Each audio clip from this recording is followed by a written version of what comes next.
Let's see, go up.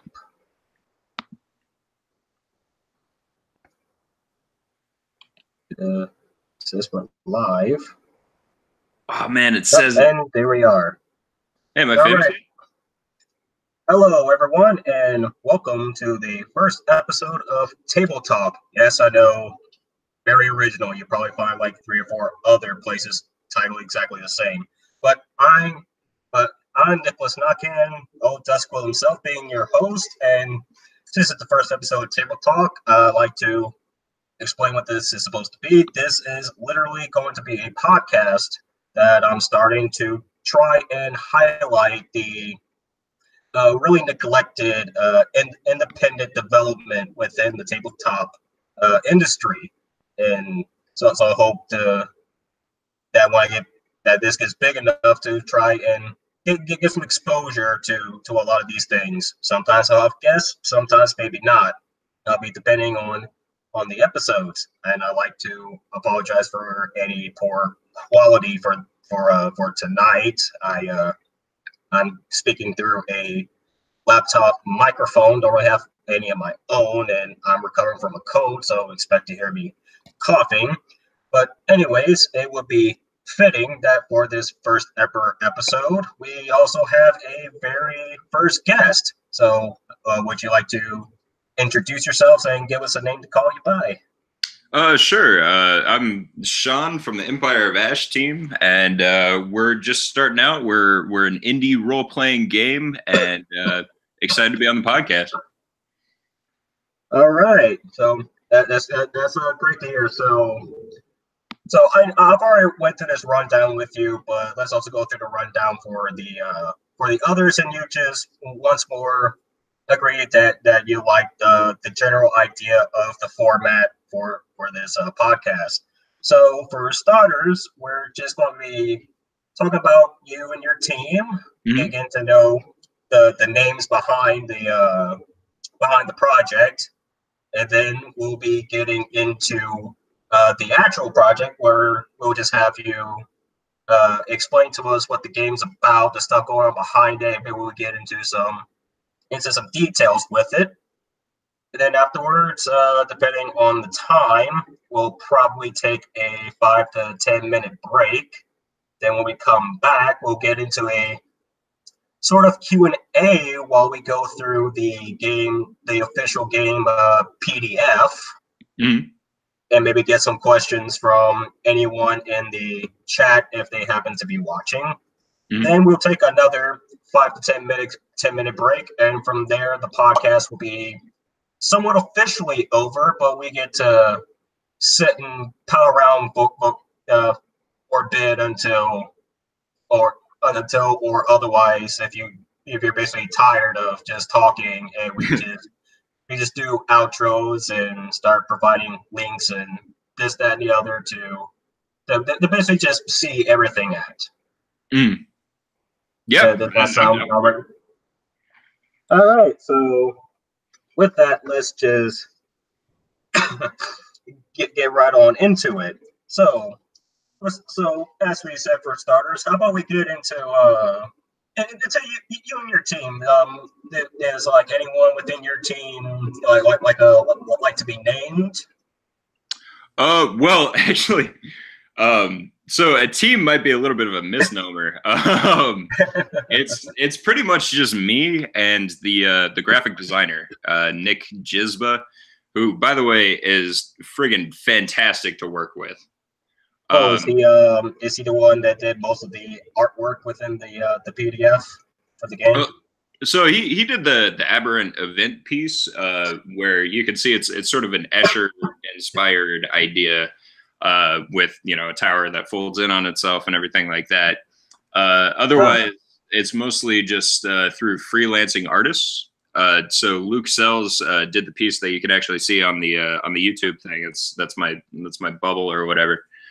And Bruce Bernice, who I was really, really lucky to find, he did a lot of the work for Numenera. And he actually lives 5 minutes away from me. So I found him through like an art station sort of thing. And he was like, yeah, okay, whatever.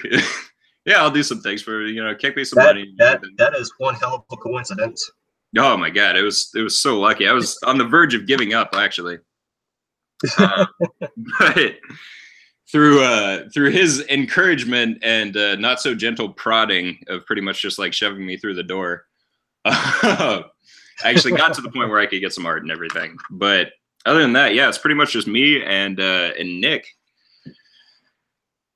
And that's all I got to say about that. That's fair enough. So I guess it would be also fair to say that this quote unquote team isn't all entirely, locally centered. It's kind of a bit of all over the place. Oh yeah, for sure. I mean, a lot of it really does just happen through like Google Hangouts and stuff like that. But it's pretty much whoever can be introduced to me. I'm a bit of a hermit myself, so people have to find me right now. Yeah, that would tend to get in the way a lot with work-based networking. Yeah, it's funny too because I actually I used to do networking for a living, and now I'm just sort of a hermit who doesn't want to actually touch any marketing stuff. But that's changing slowly. Slowly but surely. So, and well, what we get rest into when it comes to your team, we get to at a earlier time. But we just go right into what we're really here for, the game, the Empire of Ash is cool. Is there like a short synopsis or basically a description of just any length you want to kind of introduce us to this game in your own words? Sure. Well, I'm terrible at writing taglines here, so bear with me for a sec. Basically, the idea is it's a failing totalitarian industrial magical state that as unreality is starting to sort of flow in, the cracks in the system are starting to show. So it's this idea of it's not the end of the world, but you can definitely sort of see it from where you are. And I've always been a fan of sort of the big and grandiose and everything.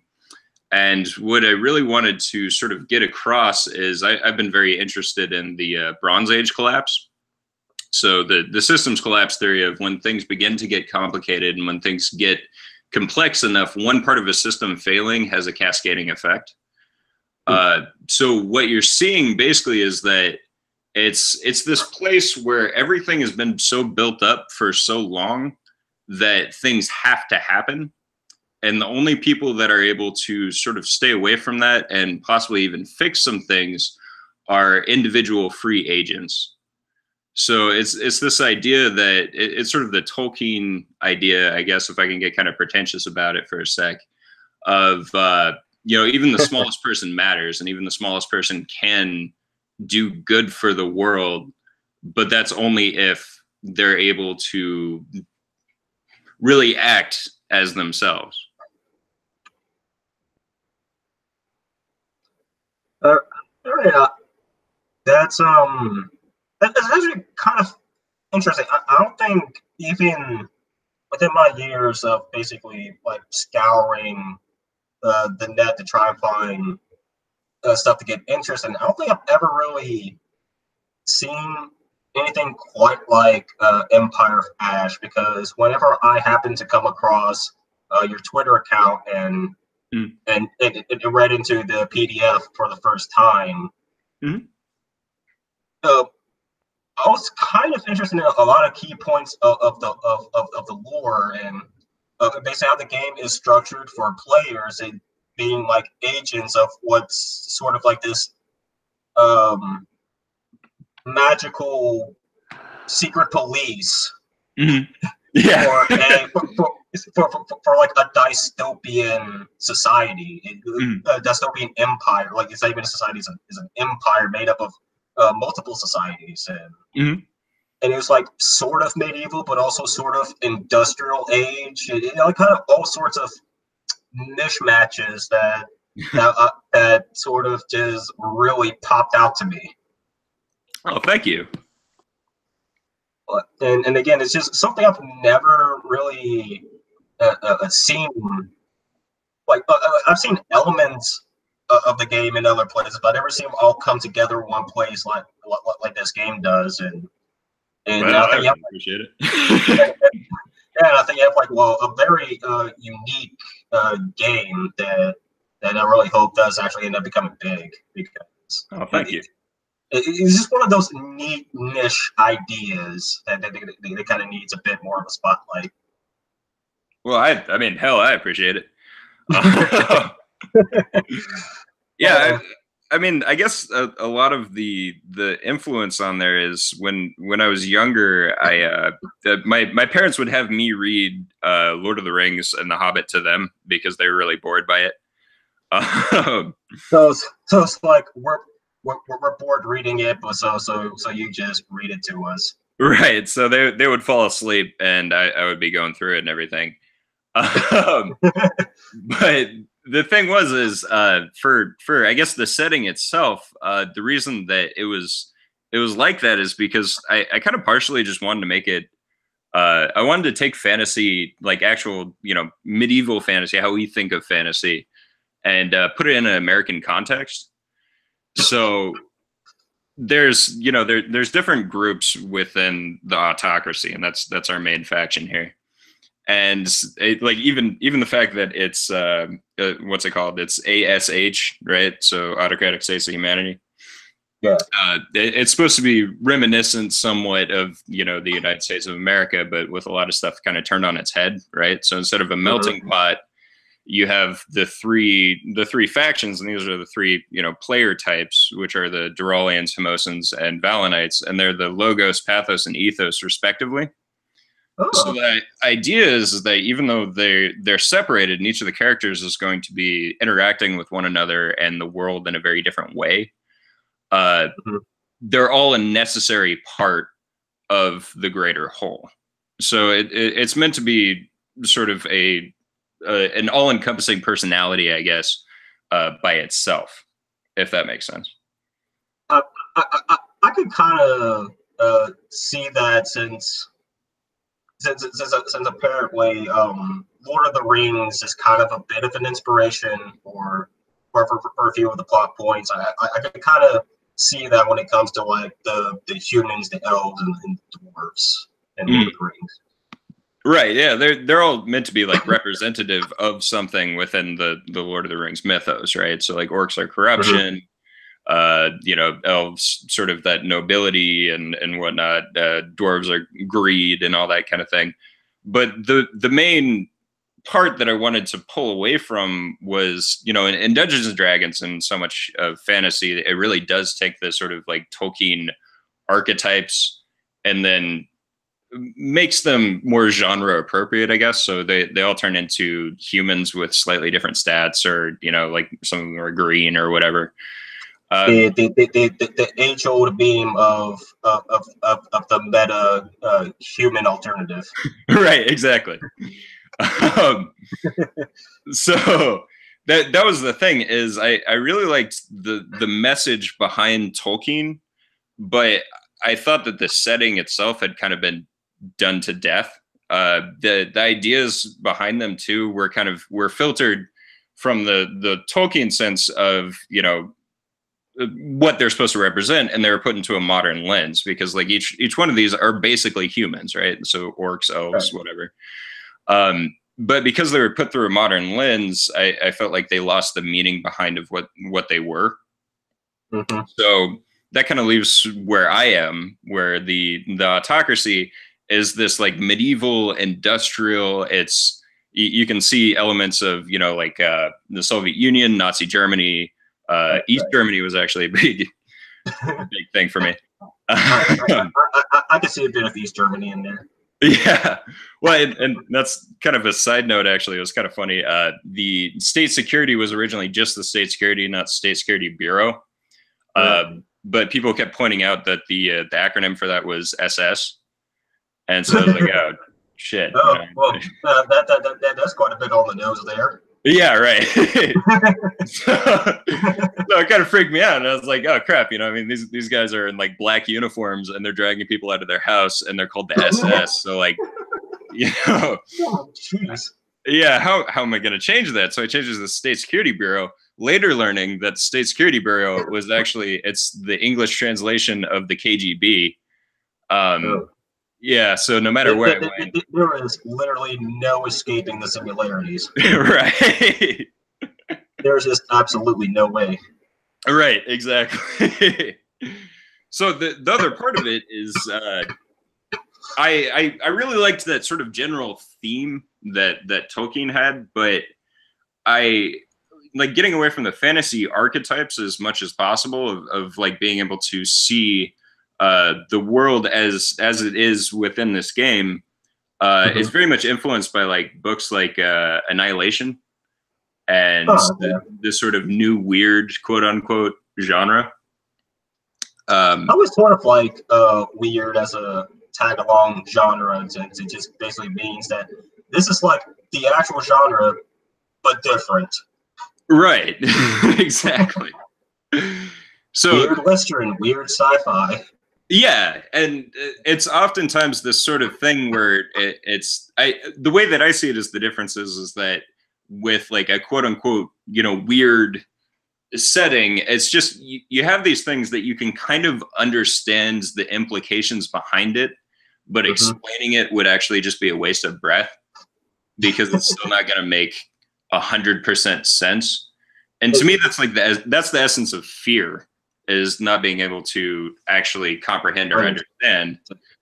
The oldest, there's the oldest, most primeval feeling is fear, and the oldest, most primeval fear is the fear of nothing. Exactly. Yeah. So some Lovecraft there for you.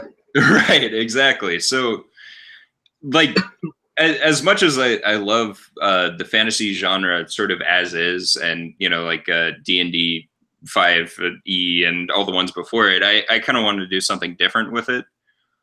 Which is the characters within this. Obviously, they have powers and they can, do what they're going to be doing, but they're small and weak. Generally, the first tabletop game I ever played was Call of Cthulhu. And really? That's actually kind of a interesting first, because normally a lot of people will be Dungeons and Dragons, or maybe they do Vampire the Masquerade first. Right. It's not often you hear Call of Cthulhu being someone's first game. Yeah, since despite still being a big title, it's still obscure among the big titles. Oh, definitely. Yeah, I still love the game, and I was really sad to hear of the author's passing actually a little while ago. I don't know if you caught that, but no, I didn't catch that. You're right. Not to bring it down there, but so a lot of the sort of ideas behind it weren't exactly Lovecraftian, and they weren't exactly fantasy. So the only place to look then was the sort of like modernist, maybe even postmodernist in some way, look at fantasy, which is that it is supposed to be something that's like actually bizarre. It's something that's out of perception, and we know that there's some sort of larger force at play, but when you're on the ground, you're never going to be able to see that. Really, you're going to be able to make leaps of faith. It's always a thing that's happening behind the scenes, right? And I feel like that's the most important part. So like in a book like Annihilation, for instance, you can see all these very strange things happening and all these very threatening things that are in there, but it's not necessarily trying to make a point. It's how people react to it. That's well, one of my friends who used to DM a lot has told me it's rarely ever what your players can see and do, but what your players can't see and do. Right. That makes a game. Exactly. But on the other hand, it's trying to make sure that those your players can actually do something and can be able to solve it. So the most important part of this for me was just the agency that you give the players, which are known as vanguards in Empire of Ash, that they can actually be able to get out there and they really can use their wits to win, even though they are small and weak. So yeah, it was kind of a juggling thing because I didn't want to go, you know, full cosmic horror story or anything like that because I think that's kind of boring, truthfully. And Call of Cthulhu did it well enough that, like, why would anybody else even try? That's fair enough. Yeah.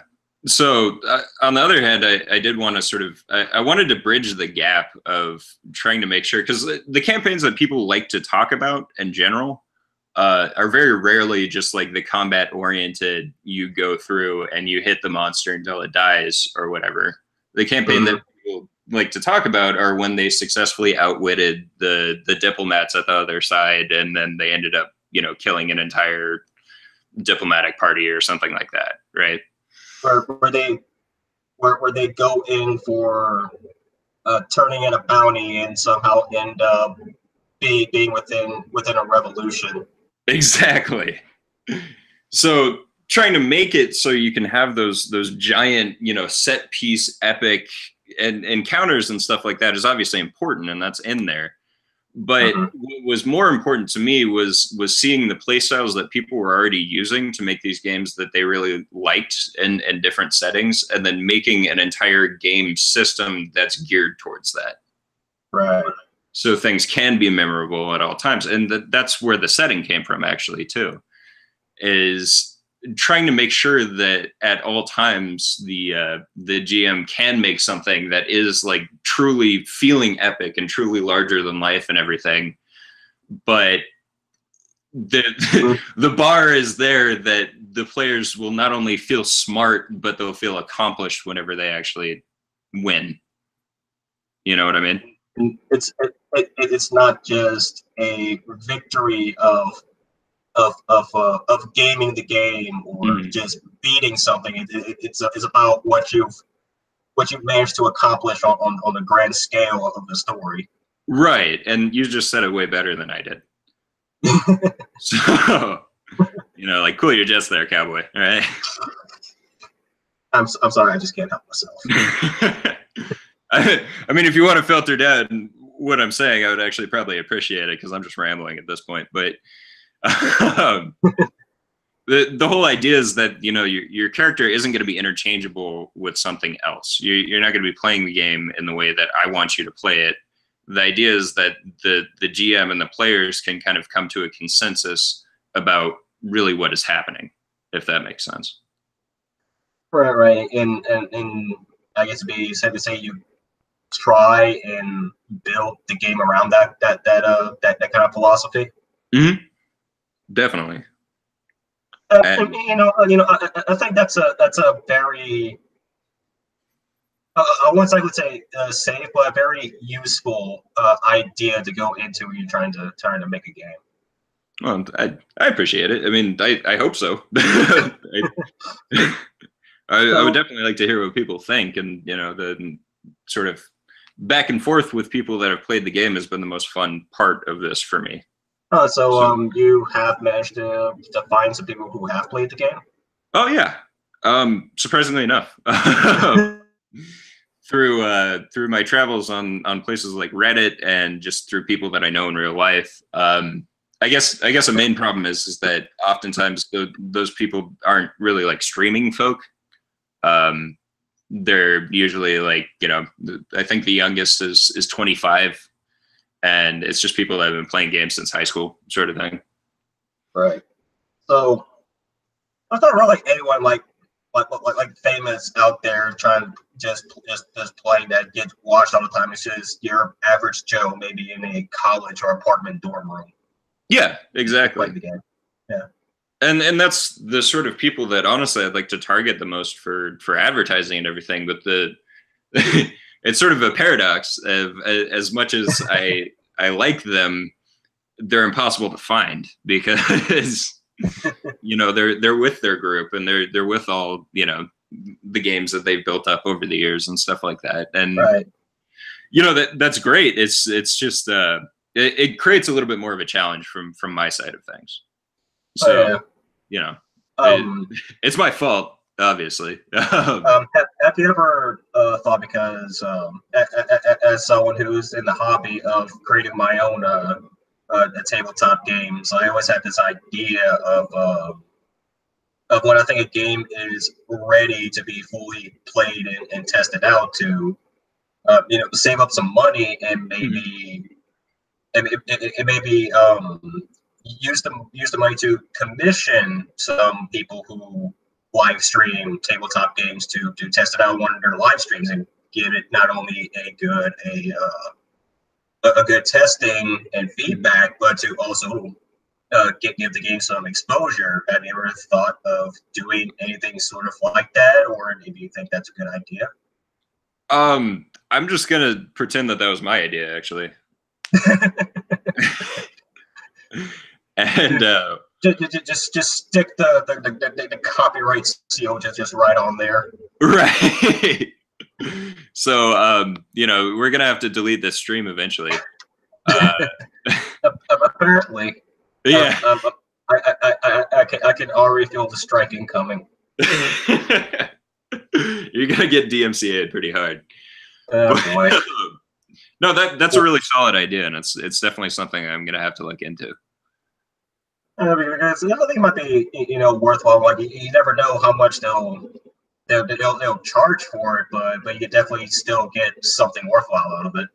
Oh, definitely. I mean, honestly, just the generating buzz part of it, because I know that I sort of talked past you there a little bit earlier about the setting, and apologies for that. This is no problem. This is all about your game. You speak as you wish to speak. Oh no! Don't give me too much credit there. No, I mean the important, a lot of the most positive stuff in the way that I've actually been able to bring a lot of people in, and this is going to sound really self-congratulatory. So if you're making like the sort of like jerking off gesture on the side, I can't see you, and feel free to do so. But a lot of people have been brought in by the setting and just that sort of strange medieval industrial and stuff like that. And I'm hoping to sort of advertise that more. But the second part of it, I guess, is that there's a reason why there isn't that much like current event stuff within the game itself. Is my dream would be to talk to people and get people in to sort of create what the current events, what exactly is going on. So now, basically, kind of do what Wizards of the Coast do with Dungeons and Dragons, and get authors to write novelizations of like lore events within the game. Yeah, well, that kind of thing, like in the further future, for sure. If I ever, just really make it, man. But I guess what I would really like for anybody that might be seeing this or anybody that might be hearing this is to go on over to the Reddit and just kind of say what you think might be interesting within it, because I really like adding that stuff in, So basically, have sort of like an open community world building effort kind of a thing. Yeah, because some of the stuff is set in stone because it does need to be consistent. And yeah. I mean, there does need to be sort of a single focus behind that consistency. But at the same time, being able to, have players that might want to, make something else, make a new faction or something else. Right.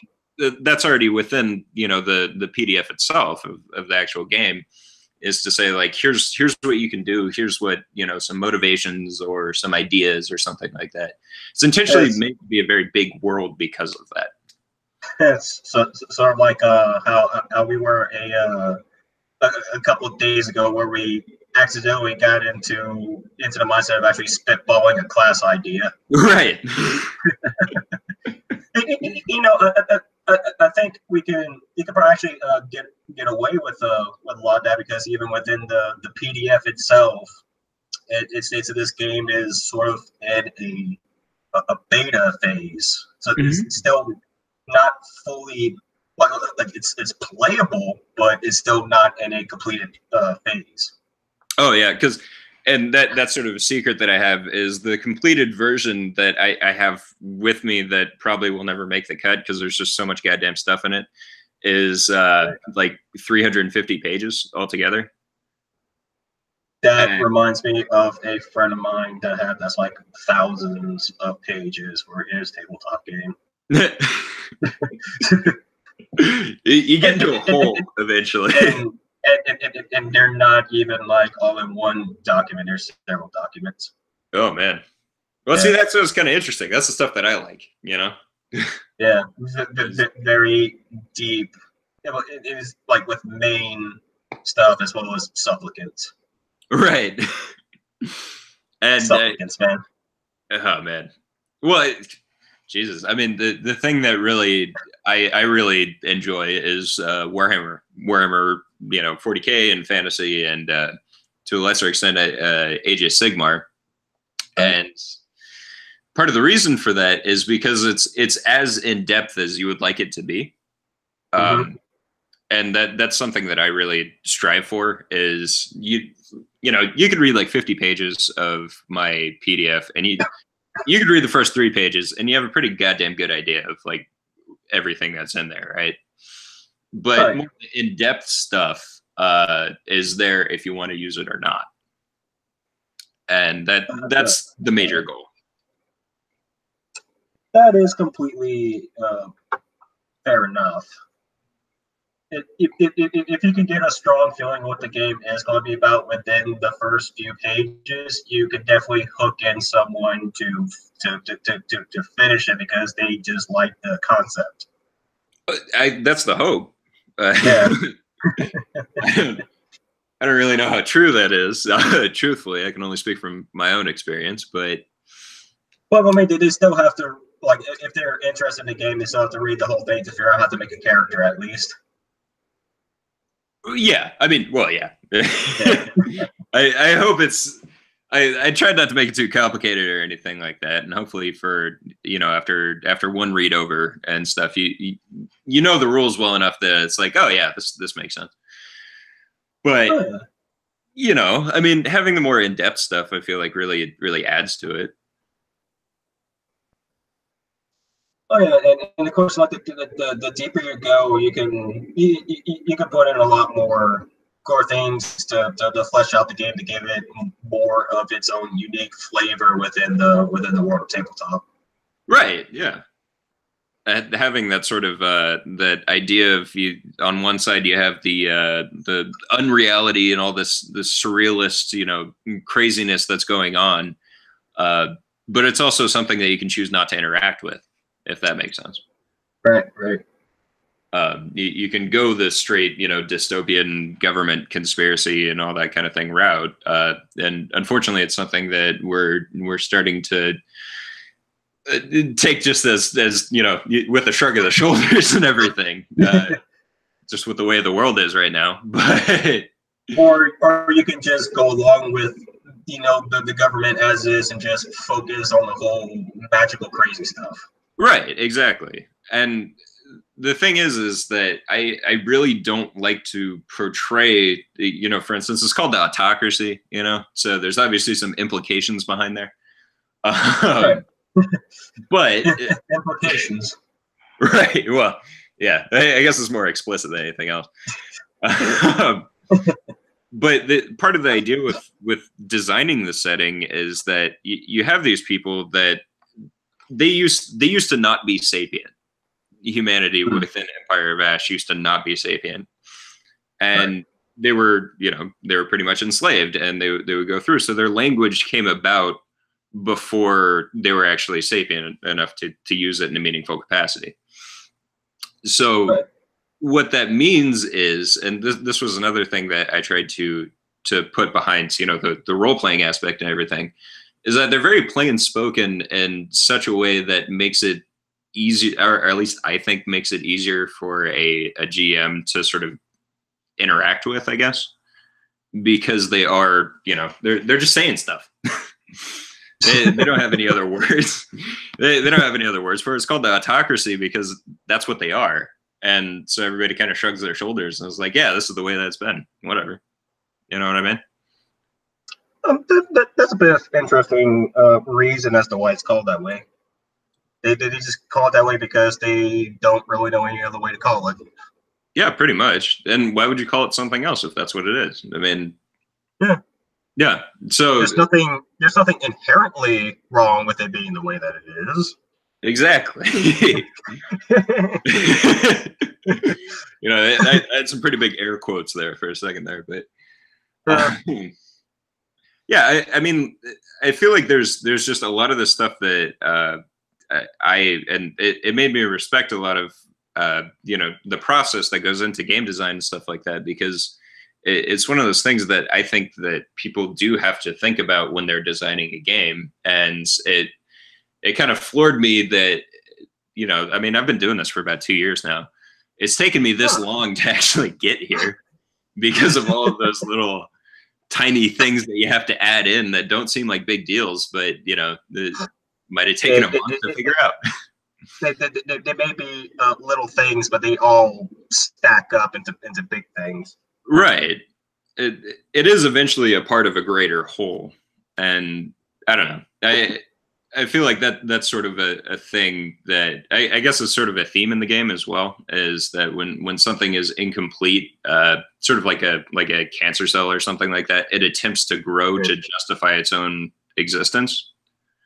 Yeah. So a lot of, for instance, like the bad factions and stuff like that, and all the crazy stuff that's going around, it's not necessarily because it is by itself evil, but it is something that is very much so broken. Right. And so if you can set that right, or you can do that, and each of the human factions actually have the same problem, where, like, for instance, the Homosans, the Pathos, that's going to spread. There's a reason why their symbol is the sun, because they're going to burn everything else, because they can't help themselves. They can't stop themselves. So having this sort of like mitigating influence at all times is very much important. And what I hope is that people who end up playing my game can sort of take that as a plot point and move on with it, if that makes sense. And every other faction sort of has that level of thought put into as to what they are, what they're about, and what they're meant to do, what they're meant to be about, and what they might ultimately end up doing. Right, exactly. I mean, like atrocities in real life kind of have a similar thing where nobody wakes up in the morning and like cackles and twirls their mustache and decides, I'm gonna go, you know, tie somebody to train tracks today. But right. Like, in my opinion, one of the more interesting things is having the conflict between otherwise very reasonable people completely explode and get out of hand. And right. that's what I really kind of hope to portray. And it's something that, you know, as I continue putting out the quests and stuff like that, I can show is that it's very rare that you're going to have somebody that's just doing bad things for bad reasons. So having that sort of the most interesting villains are the ones who think they're the good guys of the story. Right, exactly. And I mean, frankly, in the short term, they might even be the good guys or something like that. But having that it just us until they do that one thing, you realize, oh, they're not the good guys. Crap. We've been on the wrong side all along. Right. It's kind of a funny story of how like some of this came about. I was playing a game. I was GMing a game, and the players accidentally overthrew a democracy and put in a pretty vicious theocracy because that's what made sense to them at the time. Right. And of course, that turned into an entire campaign right afterwards. And that campaign basically to essentially fix the issue they caused. Right, exactly. Except for they didn't even realize that they were kind of the bad guys. But I always love reading meme posts about D&D games where everything just goes horribly wrong like that. Right. I don't know. I like taking that and just sort of running with it personally. But it's a little bit it's difficult to do, but the hope is that having that the morality play that is intrinsic to that sort of idea of what are you going to do and why are you going to do it. Maybe there's two good options, but they're mutually exclusive or something like that. Or maybe there's options that the players can think up or something. That to me is the idea behind the setting, is making that sort of idea that the choice to be able to do those various things a part of the intrinsic nature of the game. Right. I kind of tripped over my words there for a second. But that's fine. You've been I've been letting you talk for quite a while. I interrupted, so stumbles will probably happen. Oh no, I've been talking too much, anyways. So I guess we could probably draw away from the big long monologues for a minute. Just since we got an idea of you and your team, what the game is about, we can probably get into a bit of specific questions here to try and get to know a little bit more about you and the game here. Sure. Yeah, sorry for the rant there. There's no problem. So, for really first question, these questions probably sound kind of generic to a lot of you ask to a lot of people who create stuff, but they're still very you say important and very interesting questions to ask. So I'd like to ask you, what got you into tabletop games in the first place? What made you like to play tabletop? My brother. When I was younger, I definitely wasn't a sort of like nerdy kid, I guess. Again, big air quotes there. But I was always within that circle. Like I always really liked everything that my brother brought home. So like Warhammer, role playing games. He went off and played Dungeons and Dragons. I think he LARPed for a little bit there. And the only thing I've yet to do. Yeah. I don't think I can do it. I don't know. It sounds fun. But yeah, I guess a big thing was I was pretty I don't know if status obsessed is the right word, but I was pretty shallow in high school sort of generally, but I had this like secret love of all that kind of thing. And after a while, so you were basically more focused on what other people would think of you for doing certain things. Definitely. Yeah. I think we've all been there with at least one or two things. I hope so. Gotta justify myself there. But like I went through school and I was doing like sports and stuff like that, and then I figured out that I like girls better than sports, and so that was my focus and all that kind of thing. But eventually there was just I got kind of sick. And I was that way for a couple of years, and I guess not kind of sick. I was very much so, to the point where I dropped down to like 120 pounds, and I'm 6'3", so that's like a hungry skeleton, That is definitely not up to BMI there. Yeah, that's for sure. And to the point where I was like sleeping, 14 hours a day and all that kind of thing. You just couldn't really get up and all that kind of thing. And eventually I just kind of got a case of the fuck it's, and it was like, you know what, I actually like this stuff and I like doing this stuff, and I don't know, why I was the way that I was. And to sort of, I guess, like detox, I started writing this stuff and started getting into role-playing games and everything. I think it's served me well. But yeah, that was the journey. All right. The next question. You mentioned that Call of Cthulhu was your first game, and you talked a bit about that. But what was your first ever game playing Call of Cthulhu? why that. Sorry, can you say that again? I'm actually going to keep playing tabletops. Like what really stuck it out for you with that game? Oh man, that's 4chan TG. The traditional game board was 4chan, huh? Yep.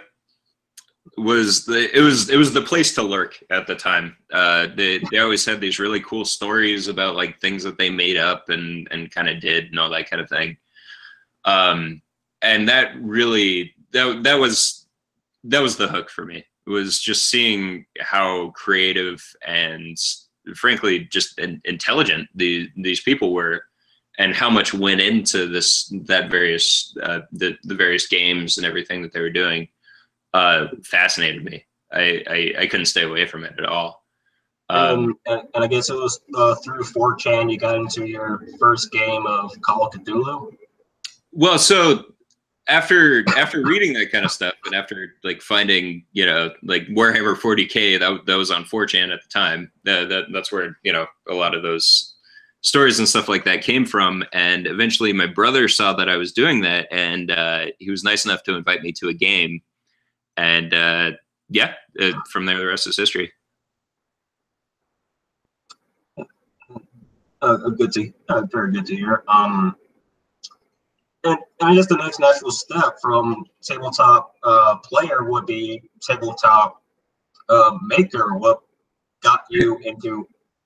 really got you into wanting to make a tabletop game? I think you mentioned. I'm not sure if you mentioned that people. We were talking a little bit before before we live streamed, and you talked about how you basically like talk with people on 4chan and online forums, and people were just really into a lot of your world building. Was that what got you into wanting to actually get down and crunch out your own tabletop game? Man, that's a good question. Well, I've these two friends named Sam and Trevor, and we started to get together as like a weekly thing to just like play a game. And I brought my homebrew to go do that. I was the GM at the time, and the rules just didn't. That we were using, I think at the time, and this isn't an insult at all towards other systems or anything like that, but it just didn't, like the Pathfinder system just didn't work as well for us as we would have liked to.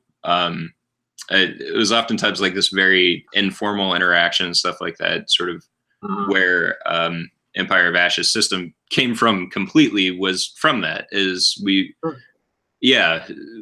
Basically, it was just sort of, it wasn't necessarily dissatisfaction with anything else that was out there, but I felt like for the play styles that I saw and the play styles that we sort of got, it required a different set of rules, right? Basically. And so I started doing that, and I was lucky enough to meet some people within the tabletop industry. And it was just one night where we were playing a game, and this married couple, Crystal and Becca, two of the sweetest people I've ever met,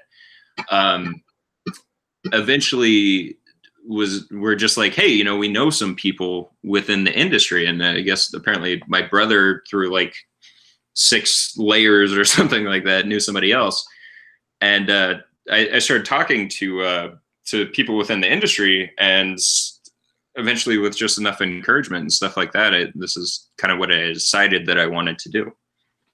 I wish the story was more interesting than that. It's fun. Sometimes a lot of really good stuff just comes from a very simple beginning, and a very simple beginning of this one was that you just really wanted to try your own hand out at just creating a system you thought would be good for people who just didn't find anything, not so much as not as value, but more just not as much fun as what was already out there. Yeah, Yeah, that's a better way to put it than what I said. You should hire me for PR at this point, huh? Honestly, though. Well, I'll tell you what. First time I get some money, it'll go right to you. I'll send you the bank account statements.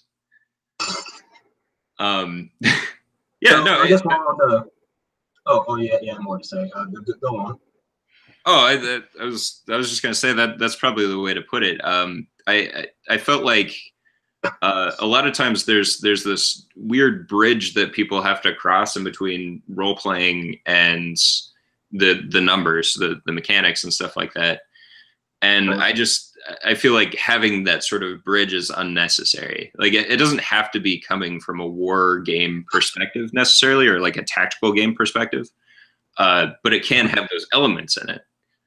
But I feel like just the way that everything is designed is basically to make sure that it rewards people role playing, and it rewards people for actually, going along with the mechanics, because they're part of the same whole, but they also don't have to be like a story game.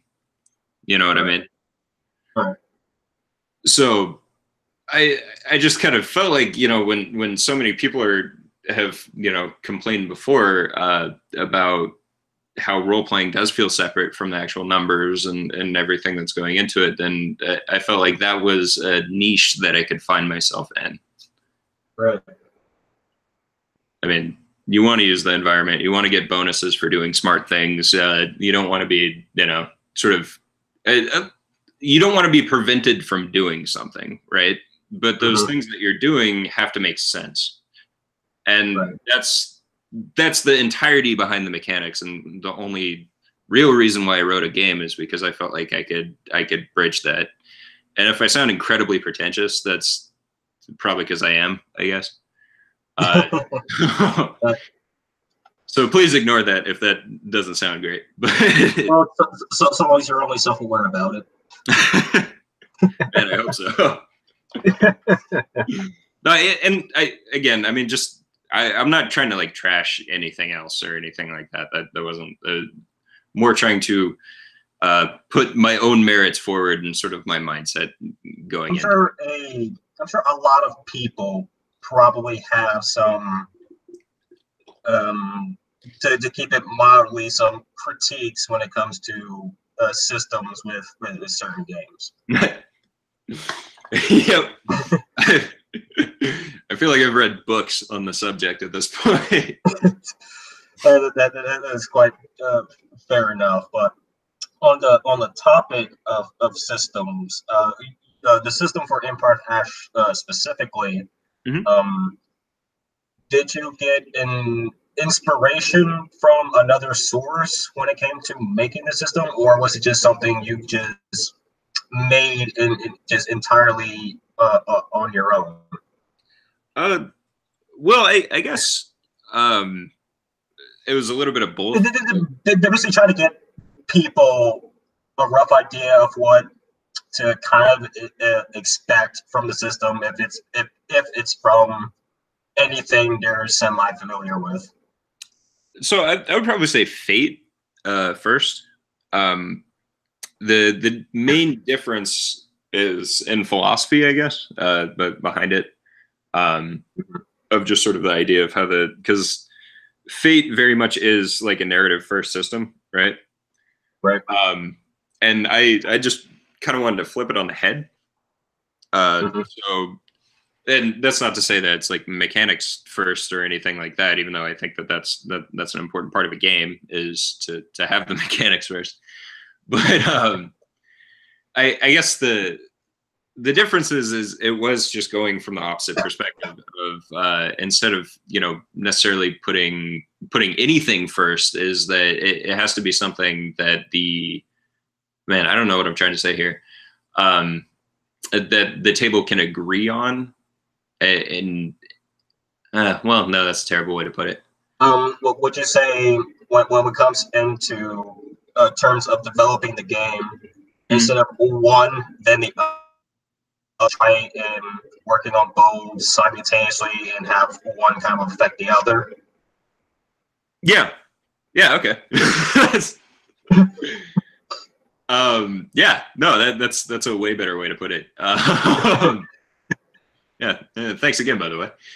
I'm just really good at trying to conceptualize things, and I tend to think a lot out loud. Well, I definitely appreciate it because I apparently can't think at all. That's yeah, I guess that's sort of the main part of it is nobody likes rolling for notice. It's really boring to have to roll for perception when you walk into a room. It spoils what's going on, et cetera, et cetera. So the like split, for instance, between the actives and passives are just a split that makes sense to me. It's something that's always on. If you're going to be walking around someplace and noticing things, then you're always going to be noticing things. That doesn't go anywhere. I think of all the games I've played, I don't think I've ever really seen passive insight and passive perception really get factored into anything. It's sort of like alignment, just never really thought about. Oh, well, thanks. Yeah, I appreciate that. Well, it was just like either the DM wanted you to know outright, or it was something that the DM wanted you to try and see. Right. The passives just really didn't matter, really. Right, and that's kind of a big thing, in my opinion, that is a problem, is because if you're rolling about something that you actually just are, it doesn't make any sense. Like right. that feels dumb to me.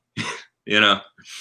Yeah. And a lot of the time it's like whenever the DM just describes the scenery to you, is just basically the generality of what's going on.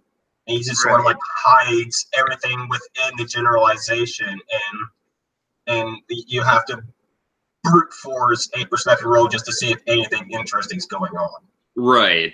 Yeah, that again, better way of putting it than I did. Yeah, I mean, that's the thing, is that when you're going through, first of all, it breaks immersion. And second of all, it doesn't reward people for actually role-playing as you're going. So if you have a passive notice score, for instance, when you're walking into a room, or like an empathy score, that's basically just like reading people, right? Right. If you're doing that when you're going into a room, then where you go actually matters. Mm-hmm. And obviously it matters within like sort of a scale of things. So it can be, you know, if you're closer, then you see it, and if you're further, then you don't. But at the same time, that's probably within like 10 feet of each other, kind of thing. The further away you are, the harder you have to squint. Exactly. So you know where it's a relative perspective, but building that into the game system itself, while not having to have battle mats and stuff, that feels intuitive to me. That feels like it's fairly obvious. And it also means that what the players are going to do. So if somebody's tentative about role playing sort of in general, but they're really good at rolling dice, they're kind of they're doing both, but they don't have to put themselves in the line of fire if they're too nervous or something like that. It's just, I'm doing this over here, and that's giving you an actual numerical bonus. Right. And it's easy to keep track of at the same time. So that was sort of the thought behind it, I guess. I swear to God, it's easy to figure out. I know that. We're about to see that after the break, where after a few more questions, we'll get right into the into the PDF and kind of have a walkthrough of it. Yeah, sure. Are we going on break here now? We could, but you know, I have a few more questions to go through, and that's all right with you. Yeah, sure. All right. So, the next question I wanted to get into before we got into the topic of the system itself, I wanted to continue on the line of thought of sort of walking down the path of your journey here of what got you into being a tabletop creator. The next step I wanted to get into was what got you into the mindset for Empire of Ash. What basically laid the seeds for what would become this game? Well, I think I mentioned earlier the systems collapse theory, the Bronze Age collapse. And just as a real quick sort of aside, the Bronze Age collapse happened because bronze requires two different metals to function, and to actually be like a blade or anything like that. So the trade routes in between ancient civilizations were really complicated, and they all relied on one another. And because they all relied on one another, once something fell apart, then they all fell apart, right? Right. But the main thing is that, like, I feel like a lot of the I guess questions that are asked by other role playing games is like, well, so you're in this lawless frontier, or you're in, you know, X, Y, or Z. When really the question, in my opinion, should always be like, what happens when your police force is only a fourth of what it is? What happens when you see things that you literally can't reason with, or you can't reason around?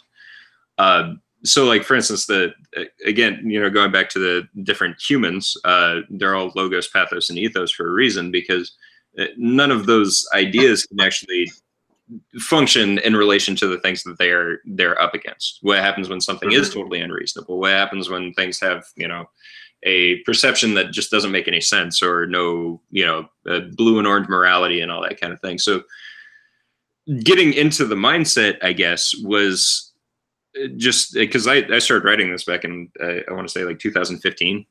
So a long time ago.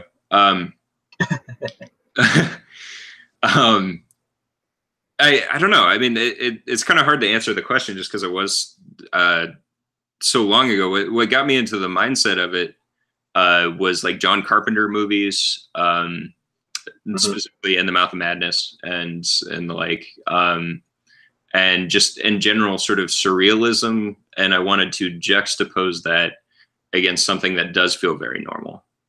So yeah, it's a lot safer to say, instead of a monolithic idea and intent, it was more of a different a combination of different ideas and inspirations that you had, you just happened to mash together.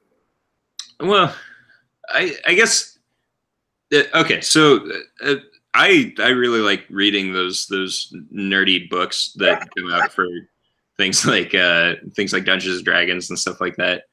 But something that struck me is a lot of times because everything feels fantastical, nothing feels fantastical. Right. So you have this sort of drab mundanity. I mean, you know, brown long jackets and, you know, lines of swords and all that kind of thing, right? Yeah. And then you're putting that up right next to this just completely out of context surrealism. And so for me, having that mix, having that mash, was sort of the genesis, I guess. So I guess to try and conceptualize with something more contemporary, I guess it's more like a Game of Thrones scenario where it's low fantasy. Everything's like regular humans, regular kingdoms in a regular land that just so happens to have the odd brushstroke of magic here and there. Yeah, I would say that's pretty accurate. I apologize. I'm terrible at explaining this stuff. So just read the PDF, people. All right. No, I would say that's pretty accurate. Again, though, I mean, it's man. No, I'm sorry, my brain isn't working right now. That's fine. We can go into break now if you want to give your brain a rest. Yeah, if you don't mind, if we could, you know, do 5-10 minutes or something like that. All right. It is, well, according to me right now, it is 8:06. We could do a 5 to 10 minute break. We can start any time after 8:10, 8:11. Anyone? Okay. Yeah. Let's go for 8:10. How about? All right. We'll be right back, everybody. To leave, go get some drinks, maybe a snack, and we'll be back within about 5 minutes. Perfect. See you then. See you then.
Boy,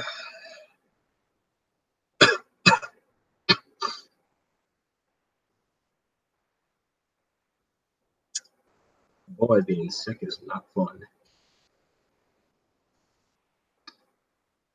Oh, how's everybody doing?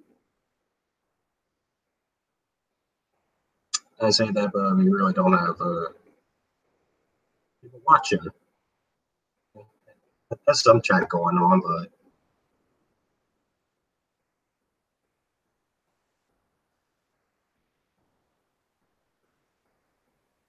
I'm not sure if they're still around.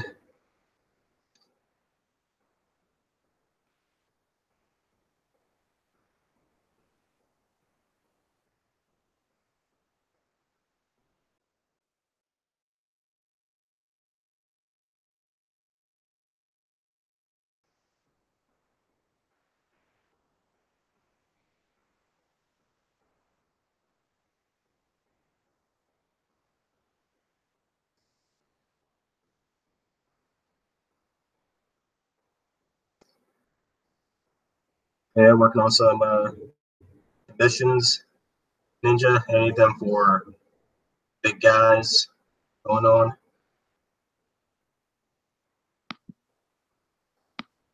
What's going on? Do we have a chat one?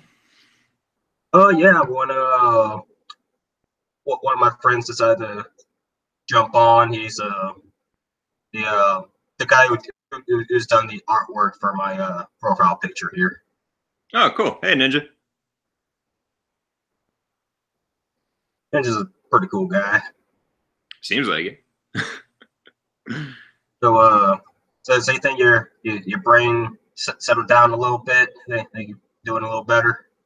Yeah, that was my bad there. I got a little bit overwhelmed. That's no problem. I'm pretty sure this is your first interview. I'm pretty sure. Yeah, I'm really not used to talking to people about it, I guess.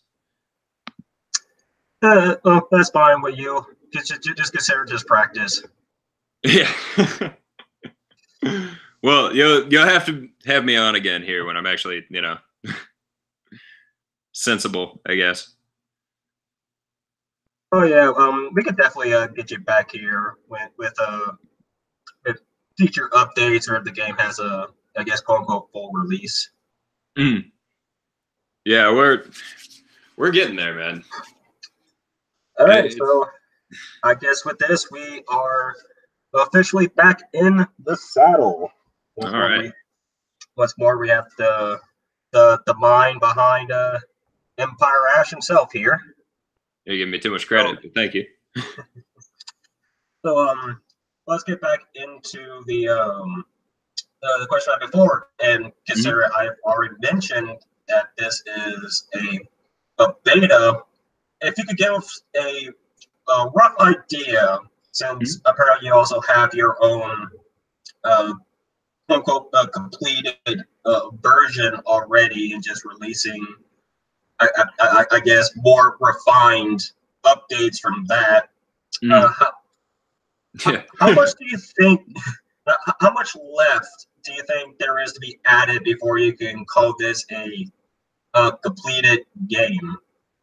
Well, so obviously a bigger thing is the playtesting. Because of the sort of staggered release schedule with a lot of the content that's going into it, it doesn't take as much time as it might seem like, considering the updates are usually about a month apart. You know what I mean? I would say that I would actually be ready to go to Kickstarter and start asking people for money and everything for it, like a month from now. So it's pretty damn close. The main thing is, though, is because it is fairly art intensive, as you might be able to tell by like my avatar and stuff like that. Right. It is going to be a bit of a larger release than I think a lot of people are comfortable with taking on sort of by themselves, which I'm not either.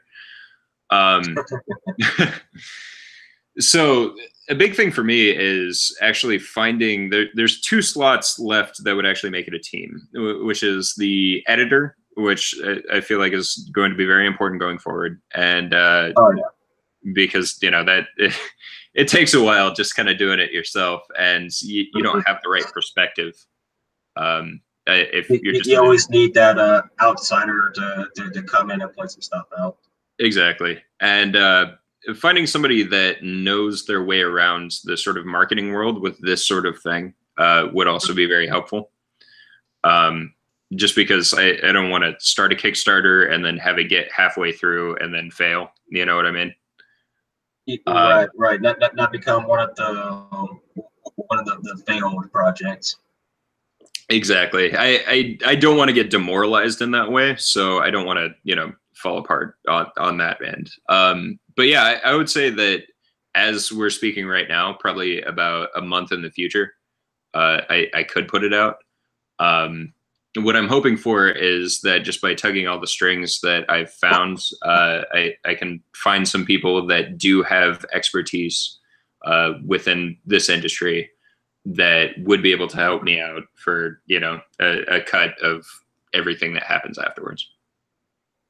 That's fine. And since we get an idea of how long the game's been in development and a general time frame of when the game might be completed, to kind of fill in the middle, how long has the game itself been in this beta phase where it's playable and testable but not really finished? I would say as of this month, a year. A whole year. So 2 years of development, 1 year of that being in beta, and roughly a month away from completion. Right.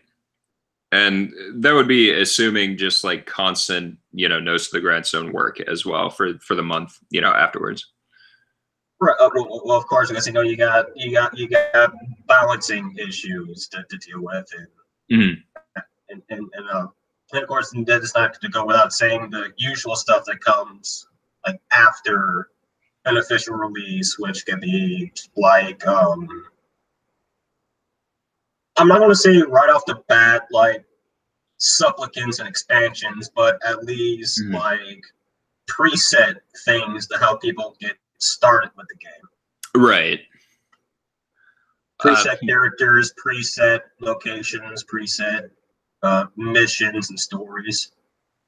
Yeah, so those are there actually. I haven't read a whole lot of it yet, mostly because with the pre-existing characters, if you're going to be putting those into the game, it's just not good for the playtesting versions. The quests are definitely they're there. They need some editing. I am terrible at writing quests just because that's generally not how I personally run games. In terms of like having the step-by-step, and I feel like it doesn't go well with the structure of the game itself. Right. Just because it is sincerely made so you can do your own thing with it to a large extent. Right. I mean, obviously there's a setting and everything like that, but yeah, so that's something that's a little bit up in the air, and I know that it's expected and it's something that I would like to do, but yeah, I guess it's sort of a non-answer at this point.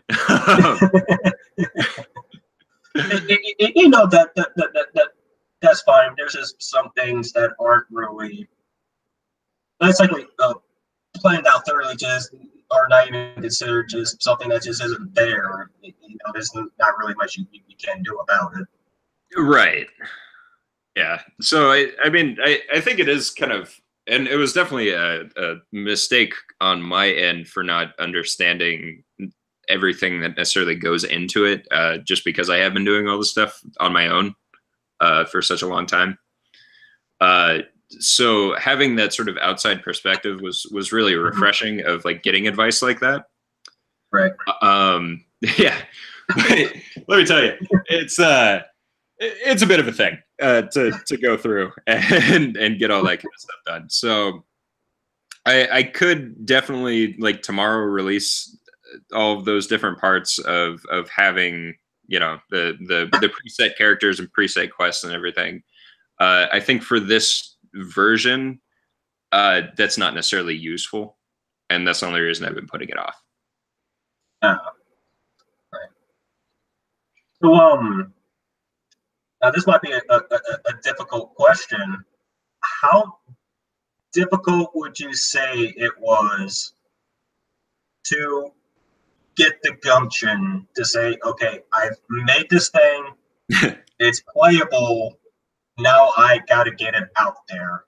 Like how hard was it to say you gotta get it out there to actually getting it out there? It's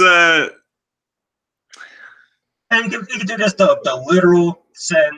I mean, you can do this in the figurative sense of like the like anxiety, being nervous, or being cool about it, to the literal sense of, holy crap, I'm doing everything I can, and it's just nothing happening.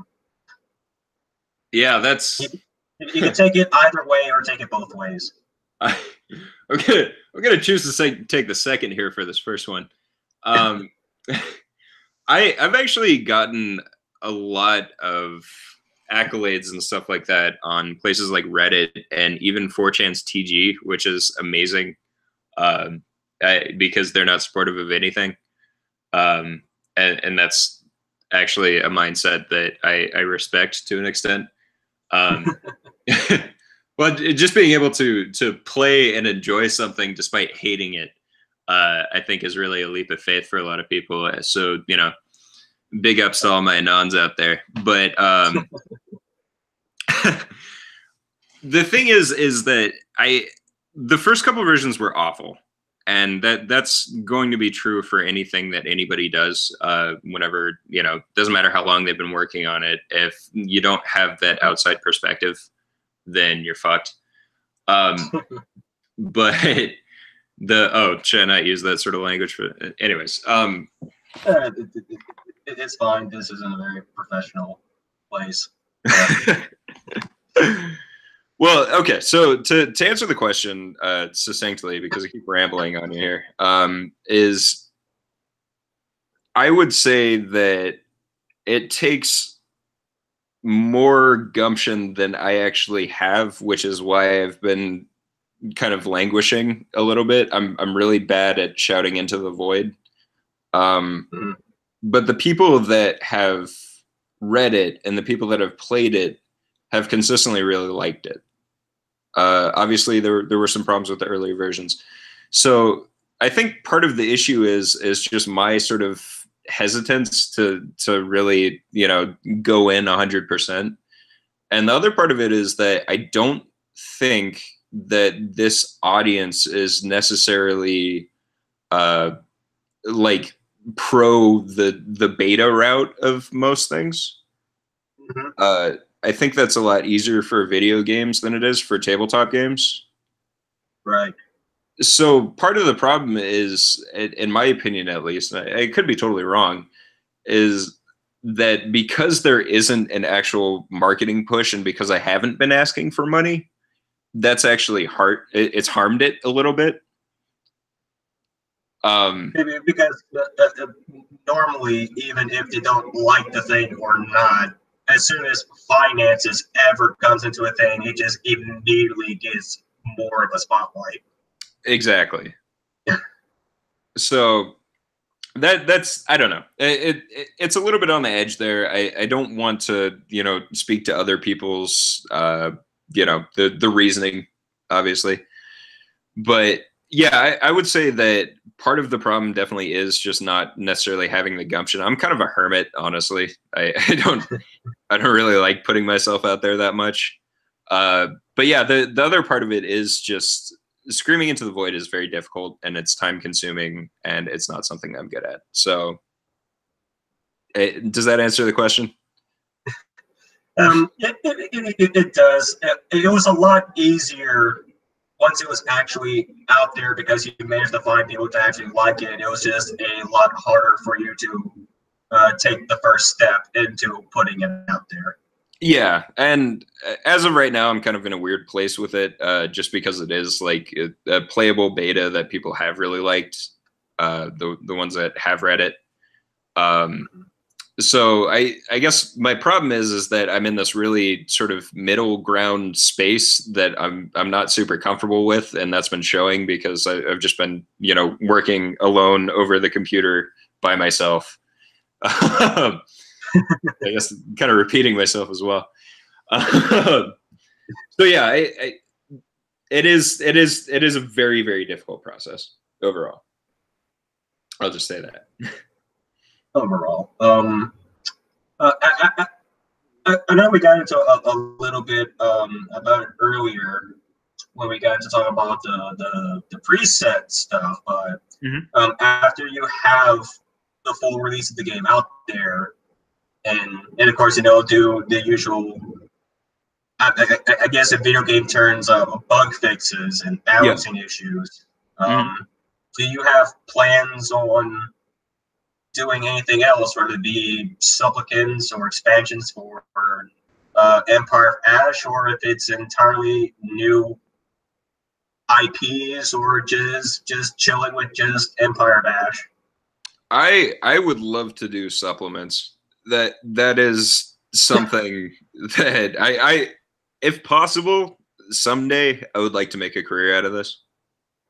I've never enjoyed doing anything more than writing this. If you're gonna do it, also go all the way with it, right? Yeah, exactly. Aim for that final goal there. And a big thing for instance, for the supplements or further expansions or whatever you want to call them, it would be very fun to write different things from the different perspectives of the factions that are within there. Right. So having things for the Technocratic Commonwealth, having things for even the Oblivionites or Kuland or any of these other things would be just a blast. I would love to be able to move the meta forward. That's actually a big goal for me. But yeah, aside from that, I can't. I would love to do this as a career. It's not going to be a one-off. If I somehow get famous or something like that, it would be something that would make me jump for joy. And I've really enjoyed meeting the people that I've met through this. I mean, I've actually met some friends through Reddit that have, the one guy I'll give a shout out to is Blake, who's been just like this massive fan. He's been this massive fan the entire time, despite him being like one of the only ones who's just been just every step of the way, just cheering you on. Oh my God, it's been so refreshing. The guy is a friggin' godsend, because I was about to shut down and be like, you know what, fuck you guys, I'm taking my thing, going home. And yeah, and then just here comes along Blake. Yeah, exactly. Being the one-man cheerleader squad. Exactly. Well, and I mean, honestly, just like retweeting my stuff and stuff has been it's been a breath of fresh air, and it's been very refreshing to meet people that like the same things that I like. It's just if I just happen to like a thing, I tend to not shut up about it. Well, I need more people like you. So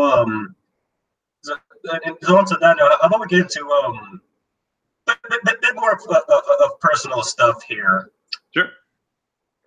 Do you think that your younger self, maybe like a decade ago, could probably see you where you are right now, developing a game that's almost to completion after like a couple days of work, getting having a Blake getting onto podcast, coming onto a podcast to be interviewed about your game? Did you think you would have ever really seen that coming? My younger self was a piece of shit, so probably not. No, probably wouldn't even like what I was doing, truthfully. Any specific ideas of what he might say to you? Probably first, where are the dwarves? Oh, hey, dwarf supremacy. I respect. Yeah. And like, why aren't there elves to bully? And also, why are you wearing glasses, you nerd? You know, standard like 17-year-old stuff. Oh, he's one of those guys, huh? Oh God. Ugh. just awful, let me tell you. No, I think you'd probably be fairly impressed that I've gotten as far as I have. But that younger self was quite a bit more of a social butterfly than I am now. Oh, he would definitely shit talk you, but he would shit talk you with a lot of love. Hopefully. Hopefully. I hope I never have to meet him, truthfully. Well, if you could meet him, would it be anything you would say to him or any advice you would give him? Get started sooner. A lot sooner. Yeah, if you have an idea and you have something that you think people will like, it's probably guaranteed that people will like it. That whole thing about people being their own harshest critic is true. And just, I don't know. I mean, the thing is, and this kind of went into the game as well, is that people tend to think that everybody is, small and weak because that's how they see themselves. And I guess the thing is, kind of going into the grandiosity of the setting itself, is you're a lot better than you think you are. You know what I mean? Right.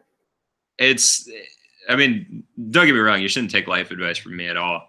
But I think that it's really important for people to realize that anybody who like creates this kind of stuff is the exact same as they are. It doesn't matter if they pat themselves on the back on Twitter all the time, and it doesn't matter if they have a lot of fans or anything like that.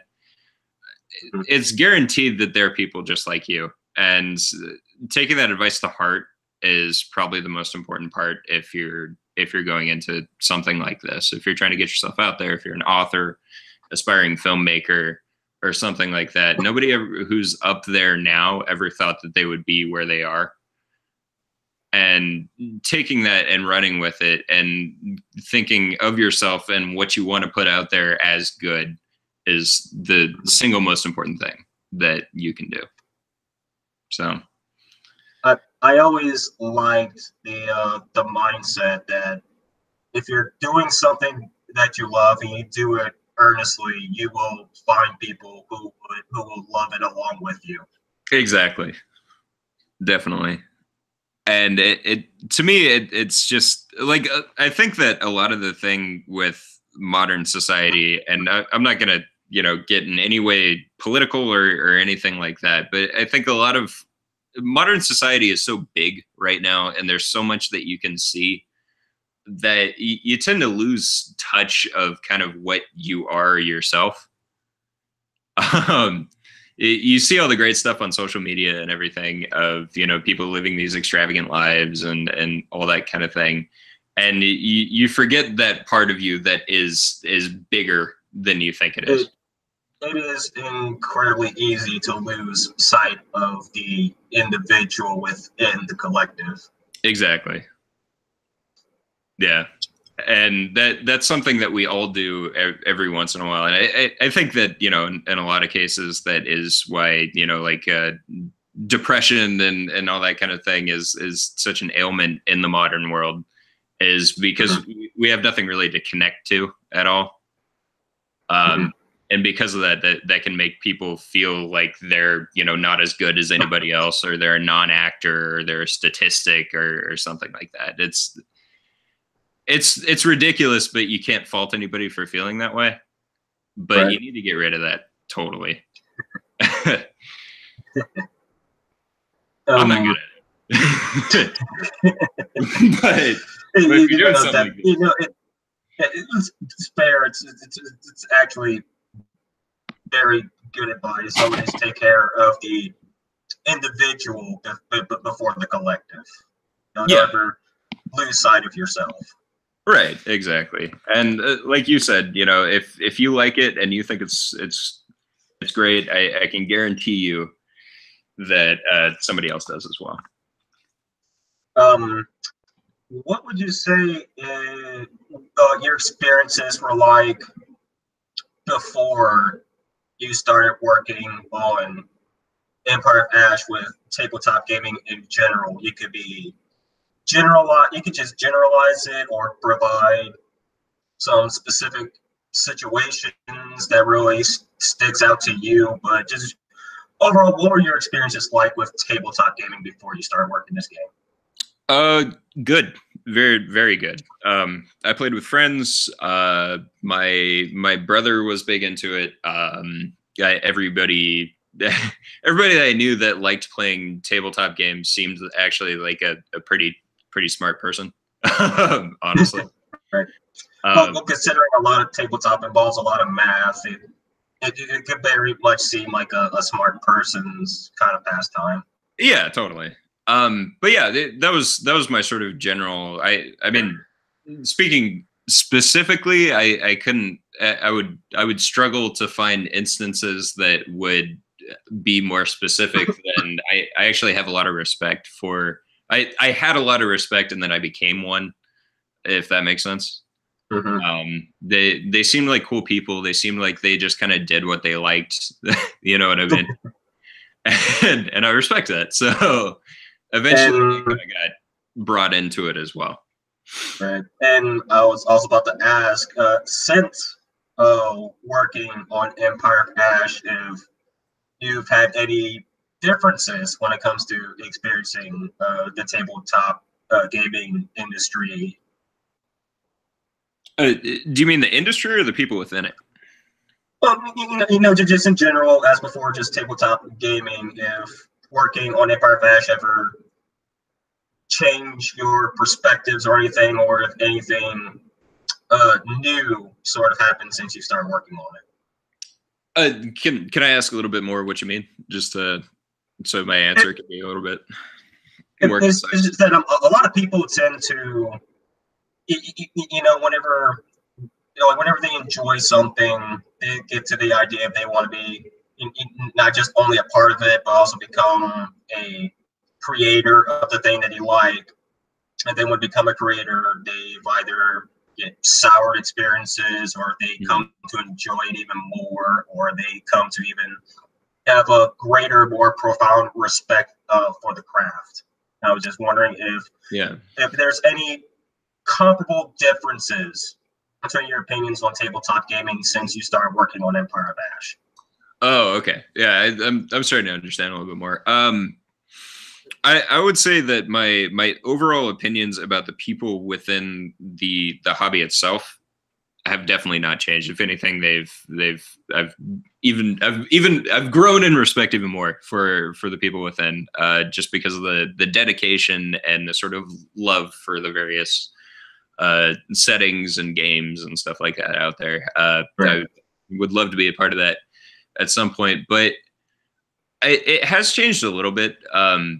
Mostly just in sort of growing the respect for people that have managed to make successful franchises and stuff like that, because it's really, really hard. I didn't see any of that coming or anything like that. It has soured me on the experience just a little bit, truthfully. But not to the point it ruined the whole thing for you, like it probably would for some. Yeah, definitely. There have been a lot of people that I've given up. The only reason that I haven't is because I've had the time to put into it. Mm-hmm. I've been fortunate enough, and I can't blame the people that have gotten somewhat further on and then have just stopped, because it really is it's a quagmire. Even as you said, there were some points where even you considered just giving up on the whole thing and just doing something else with your life. Yeah, exactly. So the experience has been great in terms of the people that I've met, and just honestly that sort of sense of pride of being able to, you know, put something out that people have enjoyed. But yeah, just the reaching the audience. I mean, you got to remember, I used to do similar sort of like sales and marketing stuff for a living. Like that was my job. It was mostly business to business. So it was me saying, "Hey, banks, look at this marketing package. Don't you like?" So, you know. So it wasn't corporation to public. It was more corporation to corporation, basically. Yeah, exactly. But yeah, very much business to business. But yeah, no, it's a lot more difficult to find those, you know, the people that will kind of stick with you. But at the same time, that does make it that much better once you do find those people that are interested in what you're doing. So I guess bittersweet is probably what I would say. That sounds that sounds pretty right on the money. It's the damnedest thing, I'll tell you.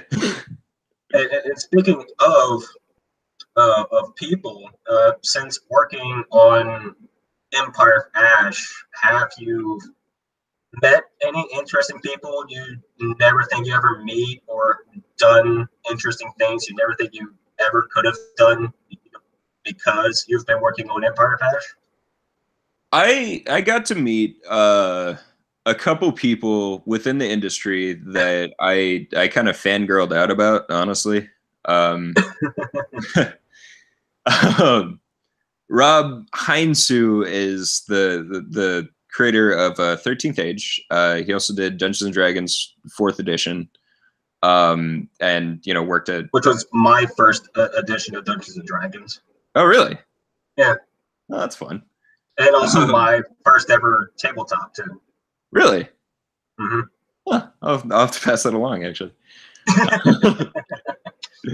Because look at me, seeming all high and mighty here. No, no, I guess I haven't really gotten to do a whole lot that I wouldn't otherwise be able to do. Like for instance, the art and stuff came out of my own pocket and everything. So really, it's actually just made me poorer at this point. So not exactly like debt set dedication. A lot of investment without setting up means for returns. Right. And you know, it's still worth it because I get to look at the pretty art. But no, it's actually been an honor to be able to meet and talk to some of the people that I've been able to meet and talk to. For instance, Lindy Beige. I don't know if you're familiar with that channel at all. Not offhand. I might be, but it's not ringing any bells at the moment. Okay, he's an eccentric British man who has many followers on YouTube that I always really like because he kind of reminds me of my dad, honestly. Right. But he is he's somebody that I've watched for a long time, and just to interrupt a little bit, I like that you called him an eccentric British man, implying that there are British men who aren't eccentric in some way. That is true. but anyway, so sorry to interrupt. Continue. Oh no, you're all good. No, so I've gotten to meet a lot of people that I have actually wanted to meet, and you know, people that have given me encouragement.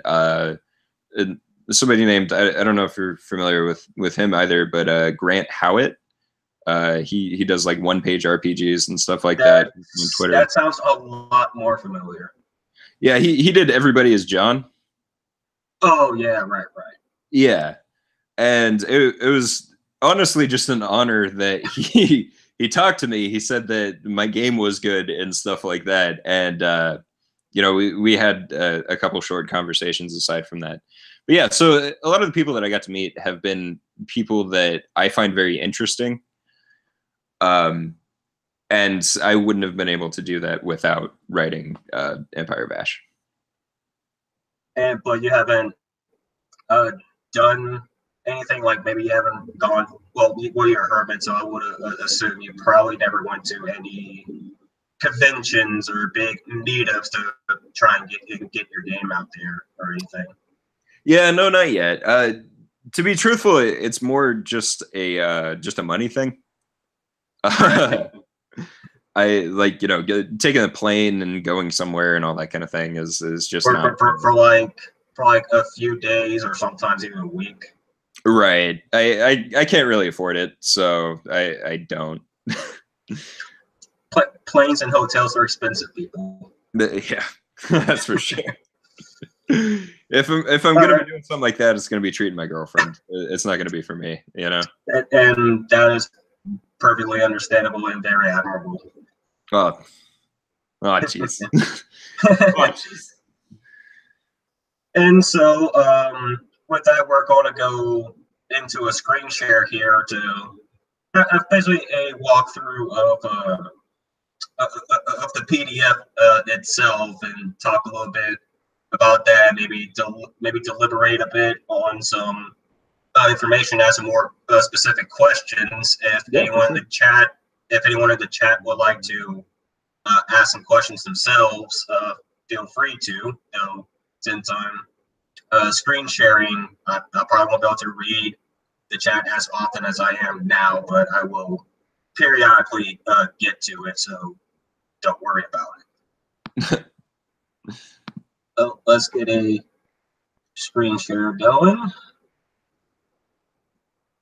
And lock myself in. Yay, infinite. And here we are, right here on the PDF.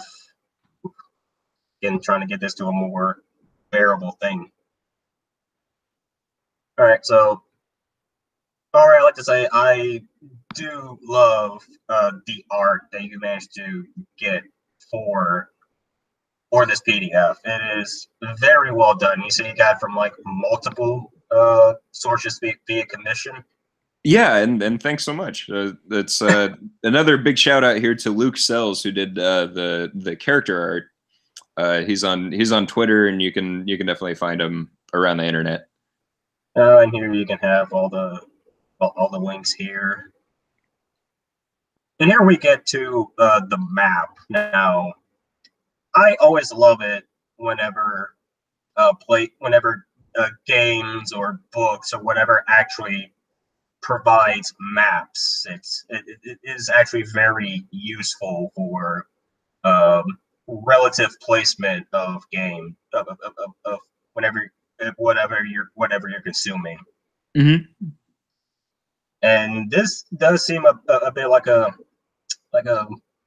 interesting location. Like you can see some stuff that's generic, like Portsmouth, mm-hmm. but then you get places like Daggers Point and Kreisgrad. Yeah, that's kind of a funny thing behind the names. And even got Water Perch here. You know, it's a big problem because when you're naming things via an Anglo naming convention, it's never going to sound that good. It tends to get very basic and straightforward. Yep. Are any of these places like based off of any actual locations, whether fictional or real? Well, so not particularly, mostly just because the setting doesn't really allow for too much of that to be based off of, you know, real. But Kreisgrad is definitely based off of New York. Portsmouth is sort of your people are probably going to hear me cough more often because I can't readily mute myself. Well, I never know to say bless you or not. Yeah. It's a big problem. Yeah, the places are based off of real life locations and whatnot to an extent, but it's kind of hard to do that completely, if that makes sense.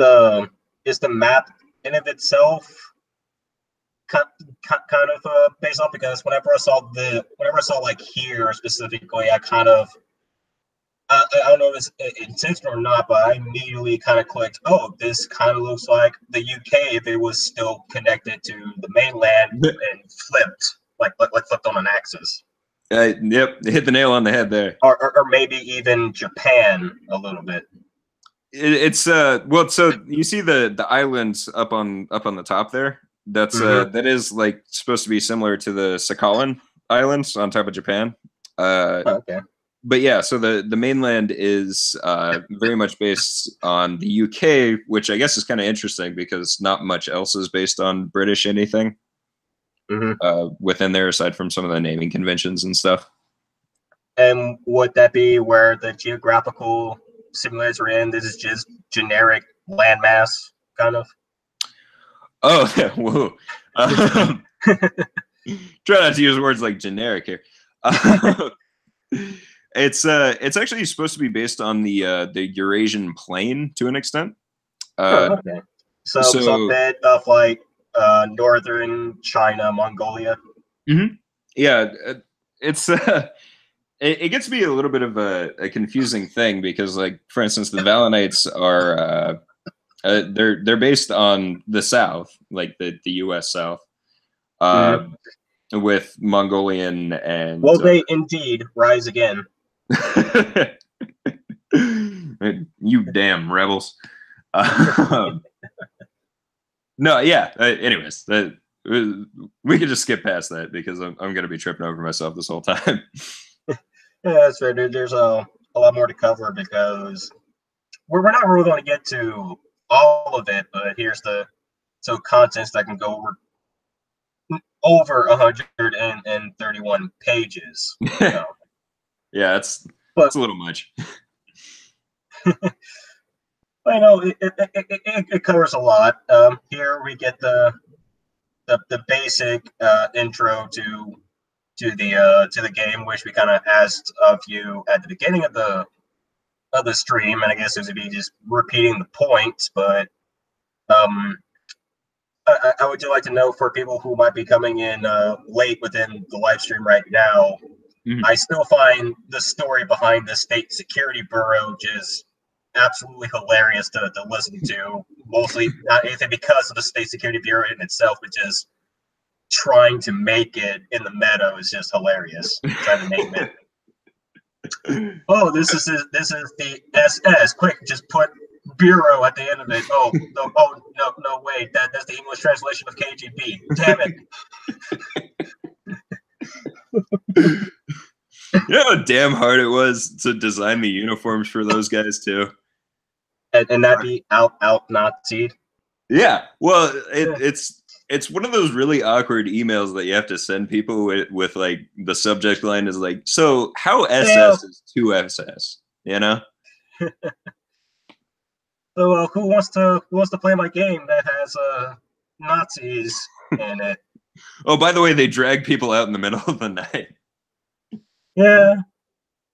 So the real interesting bit is the players within this game, or what the players will be within Zeroes, the vanguards. Now, I'm assuming they're called vanguards because they're vanguarding against this curse that's going around with these like fantastical monstrosities that for some reason just start sprouting into the world. So they're sort of like vanguarding society from this. Yeah, pretty much. They have agency that other factions maybe don't. So it's the sort of idea that oftentimes extrajudicial aspects of a government in one way or another they're not specifically a part of it, but they're definitely a sort of powerful paramilitary that are within there, which is an issue as well, because you got to remember, I mean, this government is large, paranoid, and bureaucratic, meaning that the autocracy wants to keep them somewhat segregated from one another. because they know that they know things that other factions maybe shouldn't know. Mm-hmm. So having that, it's sort of it's meant to be a segue as well. If you wanted to create a quest going on that had them directly working against the government or something like that, they fit in the sort of gray area that makes them very, very dangerous for the government that's using them. Right, and just for sake of brevity for everyone within this PDF that I've noticed, it kind of varies between the government being called the autocracy or the ASH, and I like to clarify that's because the government is called the Autocratic States of Humanity, who, with the acronym, is the ASH, or Empire of Ash. Mm-hmm.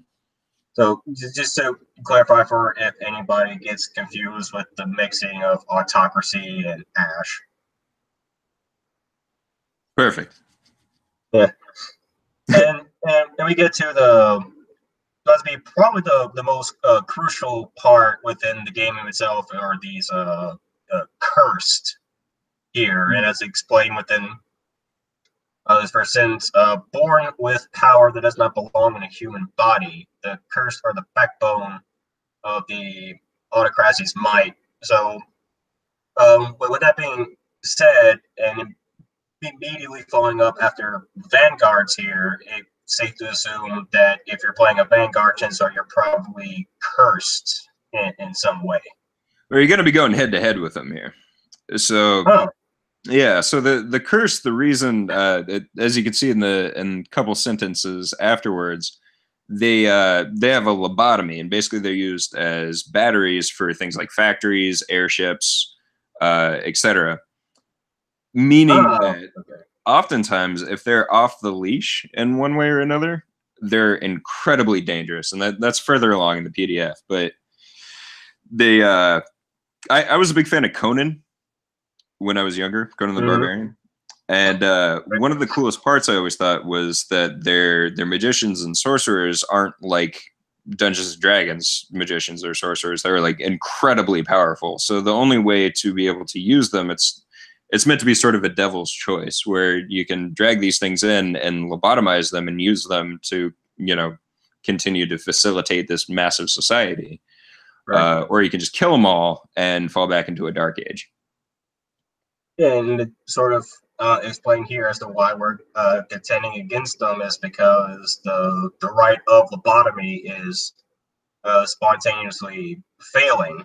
And I guess that would mean that those who have been lobotomized or sort of just are regaining consciousness, I guess. Yep. Which I guess would make sense in that way, because when I figured right of lobotomy, things were already getting kind of heavy. Yeah. There's only so many ways you can take the word lobotomy and and think of what's going on behind the scenes. Hey man, you got to tell it like it is. Oh yeah.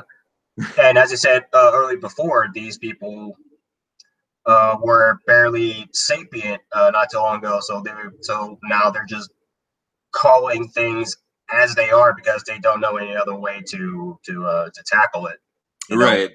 They don't have the nuances and subtlety of like thousands of years of human interaction and communication. It's just this is just what it is.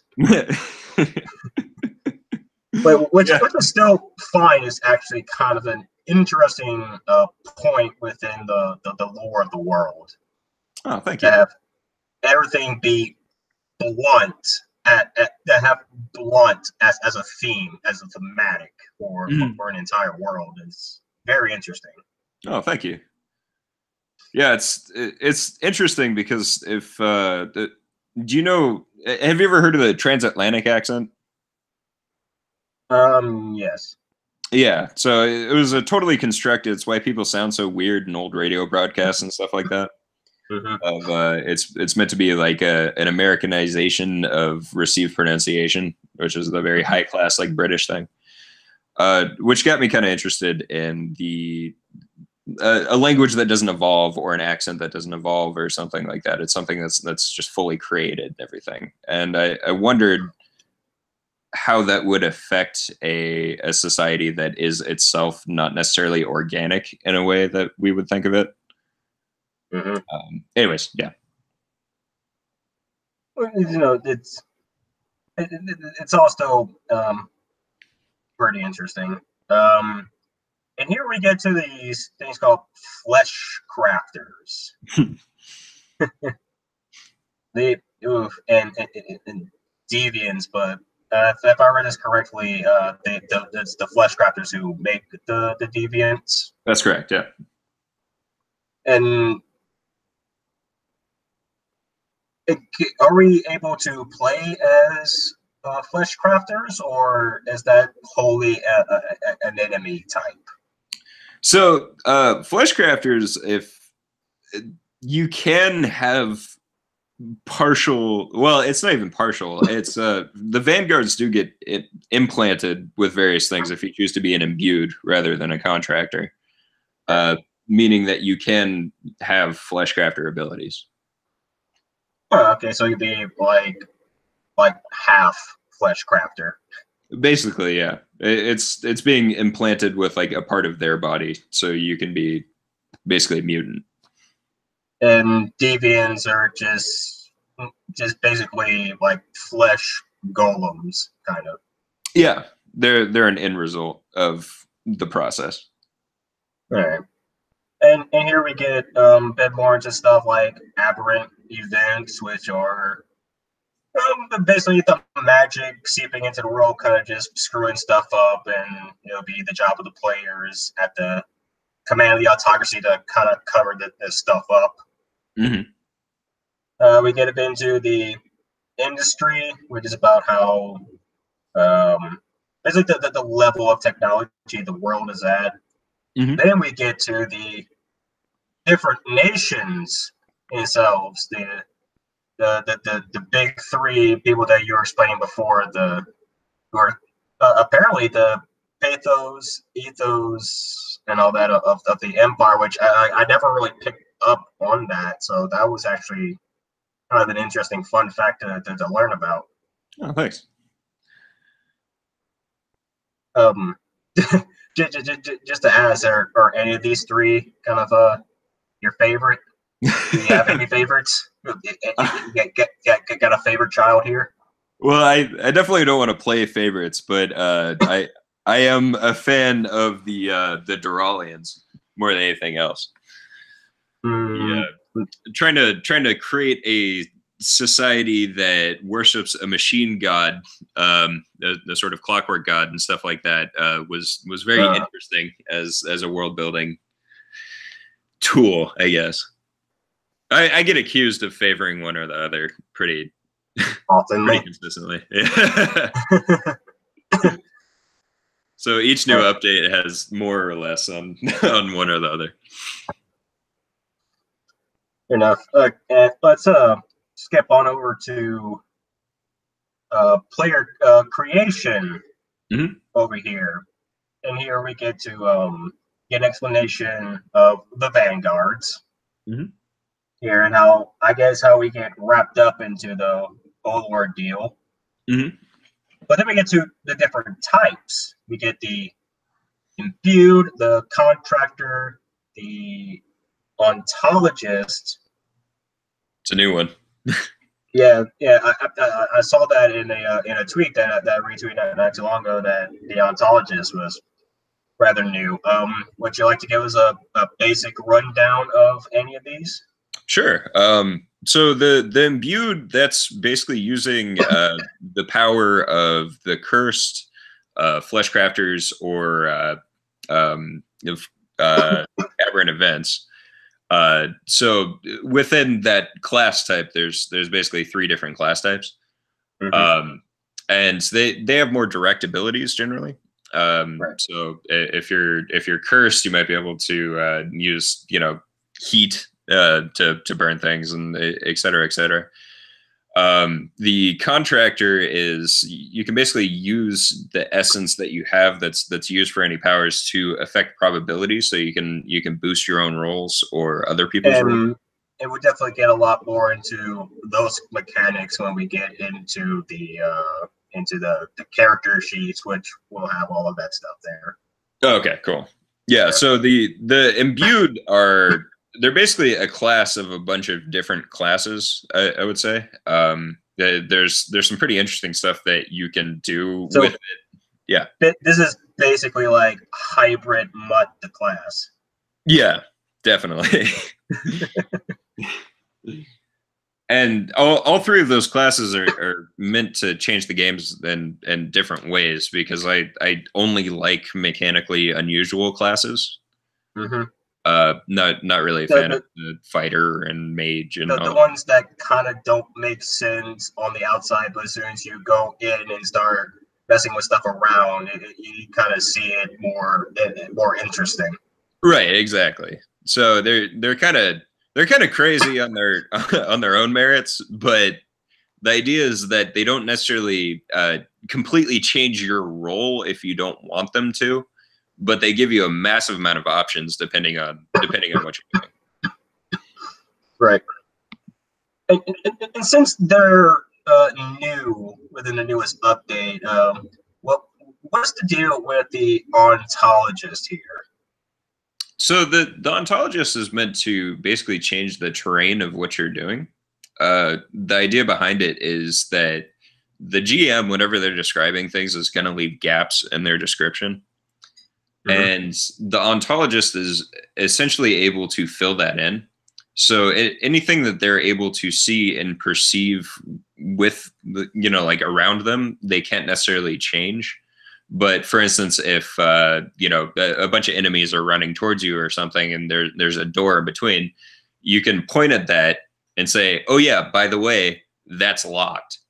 So the people have to beat their way in or something like that. Or if you're in a situation where you're stuck, I think the example that I give in the document is on the top floor of a tower, and you can't see outside of it, you say, oh yeah, but by the way, there's a planter box out there that we can use to, shimmy down a rope and get to a level below us. So they're basically prestidigitation, the class. Mm-hmm. Yeah. Just screw with stuff. Oh yeah, it's probably meant for more veteran players in general. I can imagine a lot of people are going to like to be that class, just to be the Joker of the group. Oh yeah, you can really screw with stuff. Just absolutely mess with everybody, and maybe get away with it, because maybe people will just never really think that they're doing it, just stuff just happening. Right. And that's sort of their flavor text, right? Is that they're not necessarily magical. They're not necessarily putting it. Maybe they're just really bright guys. I don't know. They're just so manipulative that they can use their manipulation as a means of magic. Exactly. That's actually a very scary thought. Yeah, seriously. And here we get a bit into. Also, we get a bit into the system here. So it says right here that this is mostly a 3d6 based system. Well, mm-hmm. you have like D&D, which is more of a D20 system. That's because almost everything, unless stated otherwise, is a D20. Here, it's mostly going to be a 3d6. Yeah, and that was just for the there's an amazing probability curve for the 3d6 that I think fits in really well for any game. 3 of one color and 3 of another. For actives and passives. So you basically, well, I'm pretty sure in reality people are gonna maybe use just the same three sets of dice, or maybe have a mix match and just keep them separated somehow. But definitely. But I guess you definitely just did that to explained that you're going to be using 3.6 for a lot of stuff, maybe for a lot of stuff at the exact same time. Yeah, I wanted to dip a toe in the water before before getting into the crazy stuff there. And there's the GM and players, and right here we get into character creation, actual. So we have 5 base categories, and each one split into 2 attributes, one active and one passive. What made you think of the idea to focus so much on actives versus passives to basically even affect character creation to this level? Well, the split itself is meant to be sort of intuitive. So, for instance, reflex and fitness, you can see how they go together, right? Right. But for the actives and passives, it's kind of like what we talked about a little bit earlier, which is nobody really likes to have to roll for perception or notice or whatever. Mm-hmm. So when you go into it, I mean, there are certain things that you're always going to be doing as a character. You're always going to have a baseline fitness or something like that, right? Mm-hmm. So I mean, to me, the split was just intuitive, and it actually, from what all the playtesting and stuff like that, not only is it intuitive, it just makes it easier to play.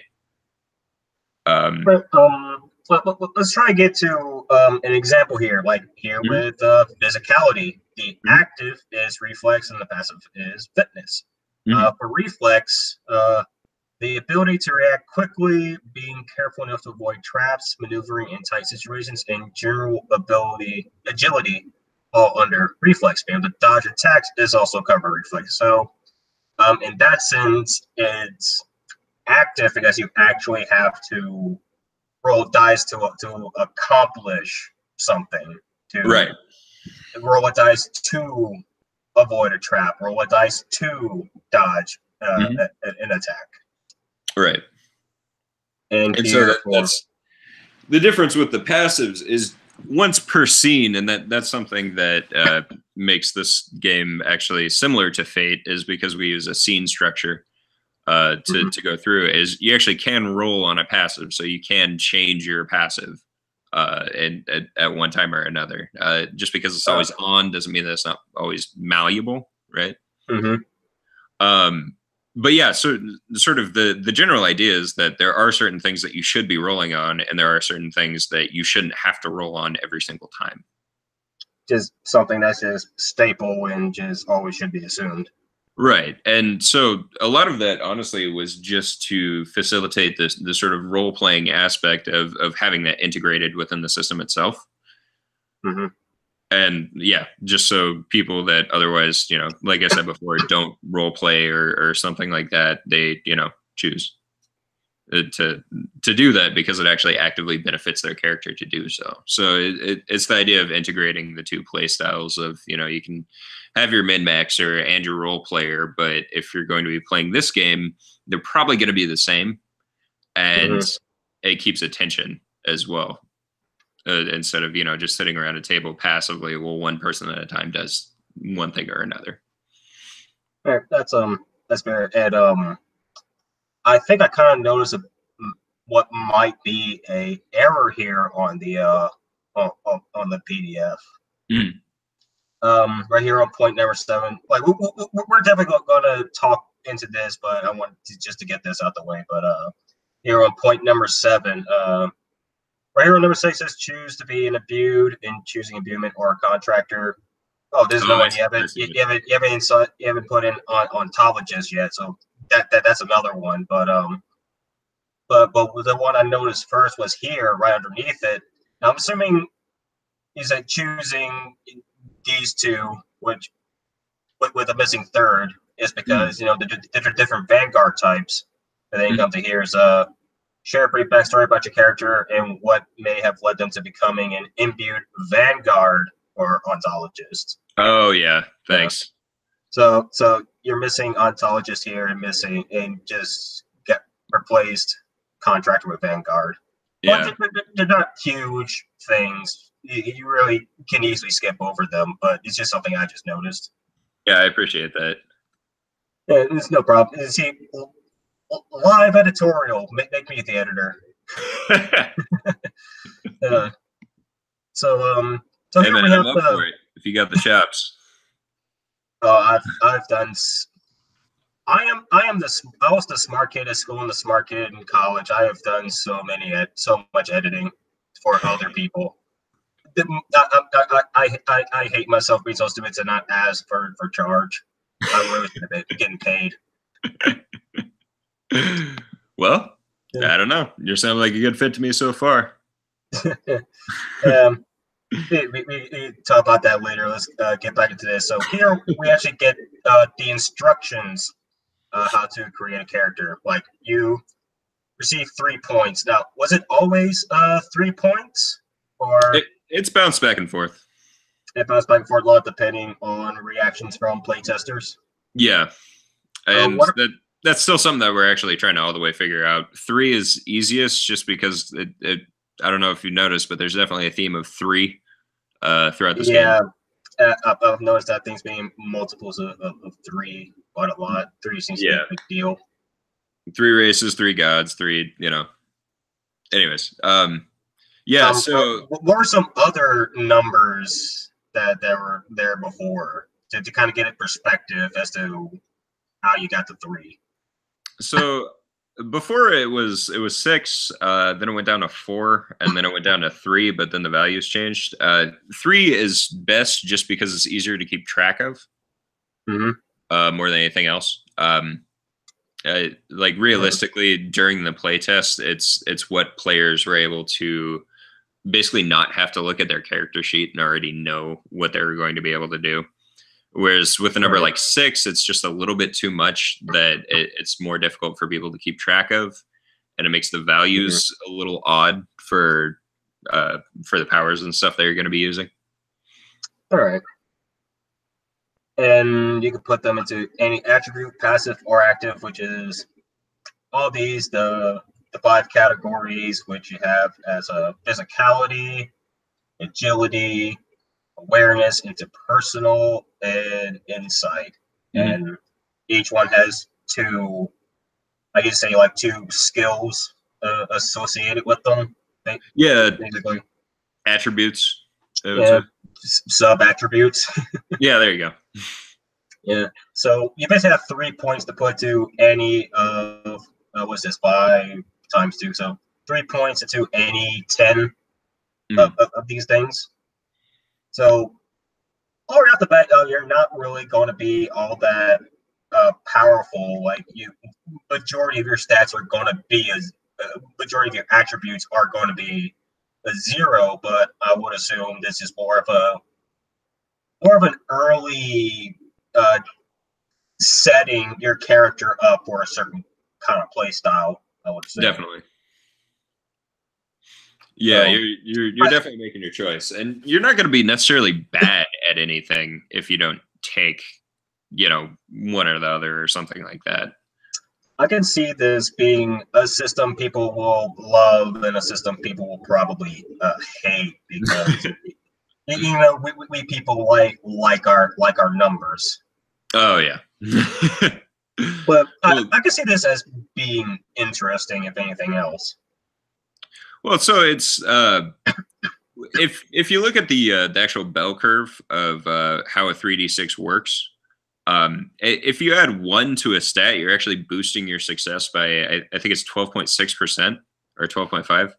Oh yeah, because 3d6 is a d6 has considerably less numbers in it than a d20. Right, and with the 3d6, for instance, if you're rolling right at the middle, which is where, and even with all 3 dice, that's still 18 versus a 20. So even with all together, it's still less numbers. Right. So the idea is mostly that any sort of boost that you're getting is actually going to be much more useful than if you're going to be rolling a d20.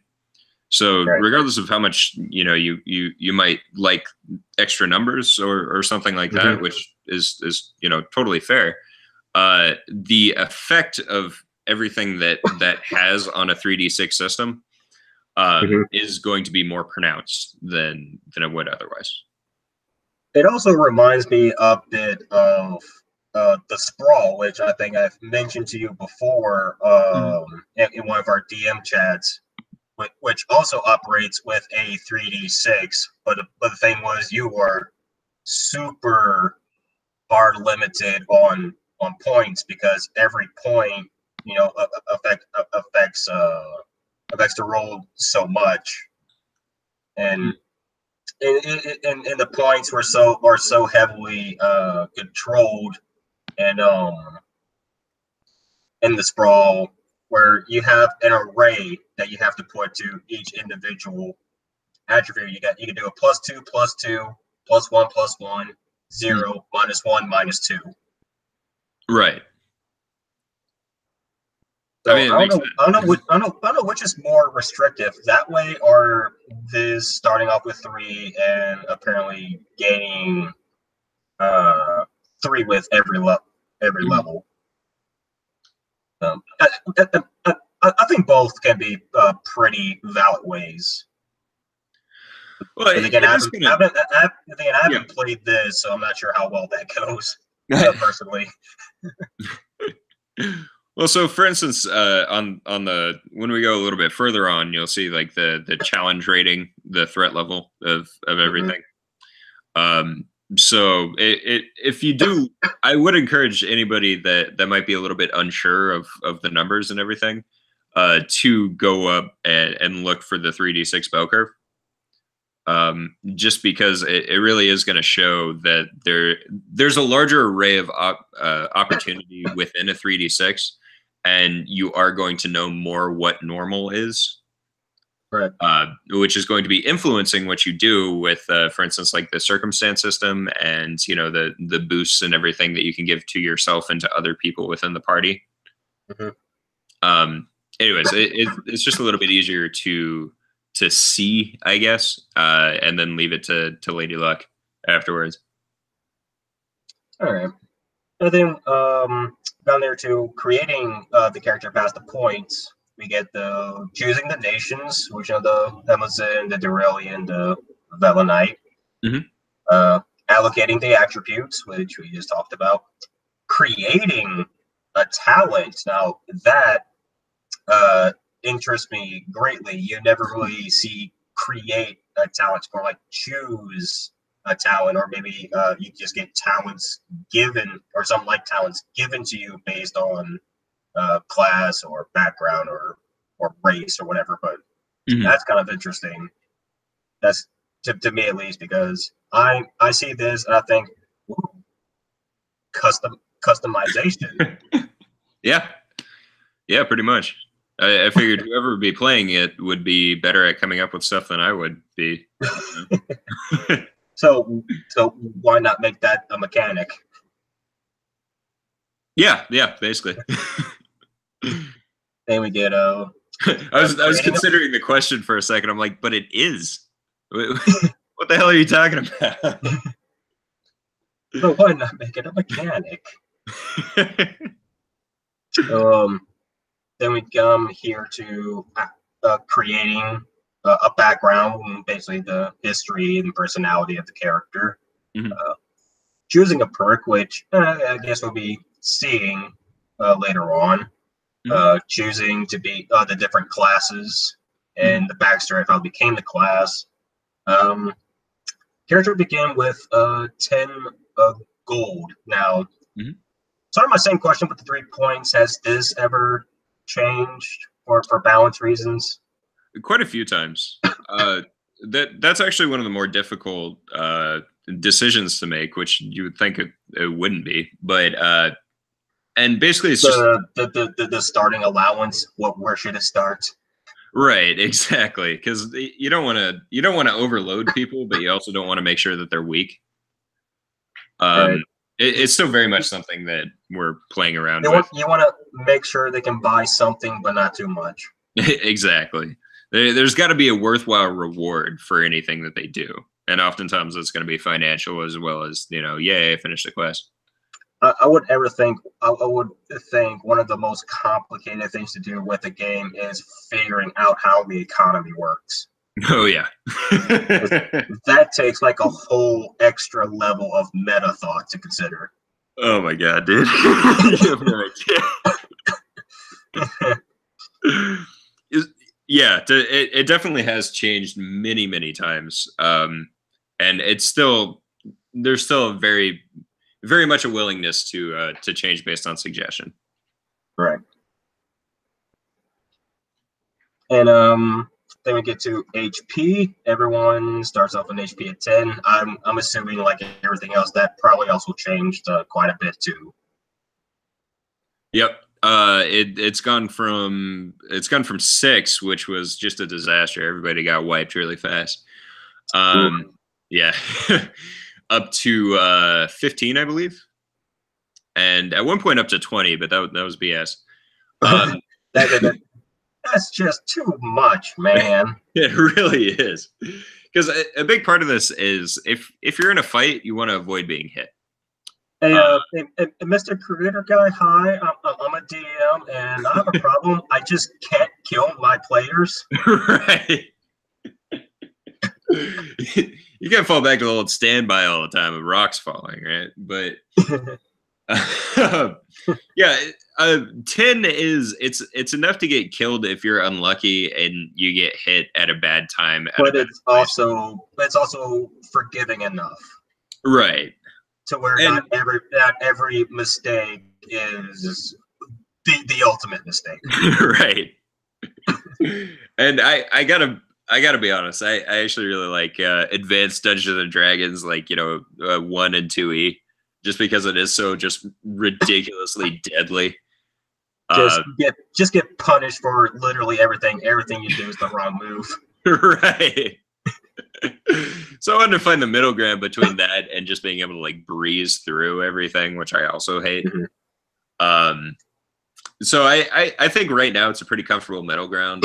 It's entirely possible that it changes, because part of it is that it's not necessarily like a combat centric game. It's a lot about. But when it does get to combat, you still want it to be fair enough. Exactly. So because of that, because of having that thing of focusing a lot on the peripheries of what combat is. So, going into it, or, dealing with the interaction that happens immediately prior to combat, or et cetera, et cetera. We could go into that further, but the important thing is basically just having people on that sort of normal setting, and fitness mm-hmm. is actually an attribute that's going to give you more HP. As it says here, every 1 additional point the fitness gives a +2. So mm-hmm. it's a 1 to 2 output when it comes to getting max HP with fitness. Right. So you can boost yourself up, and you can be like a super fighter character and stuff like that if that's what you so choose. The warning in there, and I think that it's shown in the PDF more than a couple times, is that if somebody has a high damage weapon and they're lucky, you're still fucking dead. Yeah. So probably more wise to invest in dodging rather than just straight up HP. Oftentimes, yes. Kind of depends on what you're doing. Why bother boosting your ability to take damage when you can boost your ability to not take damage? Exactly. Yeah. And of course that also depends on player input and stuff like that. So it's definitely based on different mindsets and how they want to play a character. Yeah, and that's because I stripped out most of the normal classes of like fighter and mage and all that kind of thing. I instead put it in the attributes, and I hope that comes across for people that read it. Maybe I should add a note. It seems like a lot more modular in design. Yeah, definitely. Which I can appreciate. One of my favorite things ever is modular, because you just do so much with that just as a concept alone. Yeah, definitely. And I hope it's something that I've shown in the game itself. But of course, if anybody has any extra suggestions about more of that modularity, or maybe if things need to be made clearer, definitely like go to the Reddit and give me a kick and say, hey, you did something wrong. Have you ever thought of maybe, even if it's just for the Reddit, maybe make like a video trying to tutorialize how the game works, trying to explain it in your words, why something the way that it is and how to do it, Well, that's a good idea, and I should do that. You could probably help out. Maybe you could probably do that when the game is like fully released or something, or even do it now while it's still in a beta phase, and people might need a tutorial of how to go about it. That's a really good idea, and I very much should do that. And then we come to the final part of building a character rule set, which is essence. Every character begins with 3 and recharges after 4 hours of rest. Essence powers the player's imbuements. So, want to explain a bit what essence is really all about? Well, the idea is that, and this is going to sound really like kind of flower childy, so bear with me. It's kind of a soul power, basically. It's what you're able to put into something. Sort of the non-mundane aspect of being a human being, right? And ironically, sort of like enchantments, sort of. To an extent, it's meant to be something that is just intrinsic to people, but these people are able to utilize it more. Now, granted, this game has a very dark tone in general. Yeah, I don't think it's ever possible to come across that as a theme. Mr. SSB.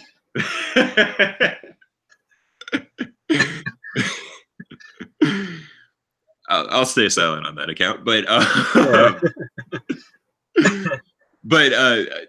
one of the other things, and it's almost misleading how I put it in there, because I wanted people to read a little bit further into the game itself to recognize that you actually save a little bit for them for when they read into it themselves. Right, for when they dig into it. It's not just when you go to sleep in the game itself, or when you rest for a while or something like that. It's also if you help other people and they succeed based on that, you can actually gain some of that back. So a reward for actually being cooperative. Exactly, yeah. Which I think a lot more games should have a lot more rewards for like teamwork and cooperation. Right. And that's what I was hoping to kind of have that. So it's incentivizing people to maybe put themselves in what would otherwise be tougher situations with other people within their team. Because they know they'll actually get a decent reward out of it. Exactly, yeah. So if you can work around and you can have you can create circumstances for yourself that are beneficial, but in an otherwise difficult situation, helping one another does give actual bonuses. That's actually a pretty neat thing to add, just to reward people for, well, not just but can also just reward people for being team players. Right, because we've all had those situations where playing a role-playing game and it just kind of seems like everybody's doing their own thing around a table, and that's not very much fun. This is supposed to put you as a unit, Yeah, and it makes sense because these are all just random average Joe McGee's that basically get conscripted by the government to do stuff. Right. They're not super soldiers by any means. They might be kind of lucky, but that's pretty much it. In some sense of the word. Yeah. Well, read as far into that as you'd like, right? But in here we get into the backstory of the different nations and see a lot of the just absolutely stunning and beautiful artwork that went into this game. I would definitely say it's money well spent. Oh, good. It's just a lot of good stuff here. A lot of even here. This is the guy that I managed to find just on the internet to use for the thumbnail for this video. Mm-hmm. And it is because, and I'm not saying because this is like one of my favorite looking guys. He's actually pretty cool. Yeah, well, Ninja seems like a pretty cool dude in between, between you and me. Then you get this guy. These are the are these the tech guys? What's that? Are these the tech guys, the Valenites here, or is that something else? Oh, you're actually scrolled to the wrong page on what I can see. I'm watching on the YouTube thing, but yeah. So the Valenites are they're the Southerners basically. That's why the slouch cap and stuff like that is up there. Oh yeah, that could be pretty Southern, I guess. Well, it's not all the way there because we had to mix it with some Hunnic and sort of Mongolian influences. Mm-hmm. So you can see that actually in the armor on the sides and stuff like that. Plus, we had to add in the long jacket. Right. So it's sort of a pastiche of that and Greek as well. Reading a bit into the side note here. These are the uptight guys. They're all about discipline stuff. Moralism in general, yeah. Yeah. But it could be an interesting. It's always an interesting theme for a society. You can come up with a lot of stuff with something like that. Yeah, I thought so too. I mean, their entire religion is based on plays that people go around and they see. Their priests are called Hippocrates, Mm-hmm. and that's the Greek word for actor. Okay. And because the autocracy burned their entire history, but their prophet knew that was going to happen, and they knew that they weren't going to touch entertainment. So as opposed to having like a holy book like the other factions where the Homosans have poems and the Duralians have like a Bible, they have to they go around, they act it out basically as entertainment. All right. And here we get to what really interested me was the talents and background here, the stuff you can actually customize your character a bit with.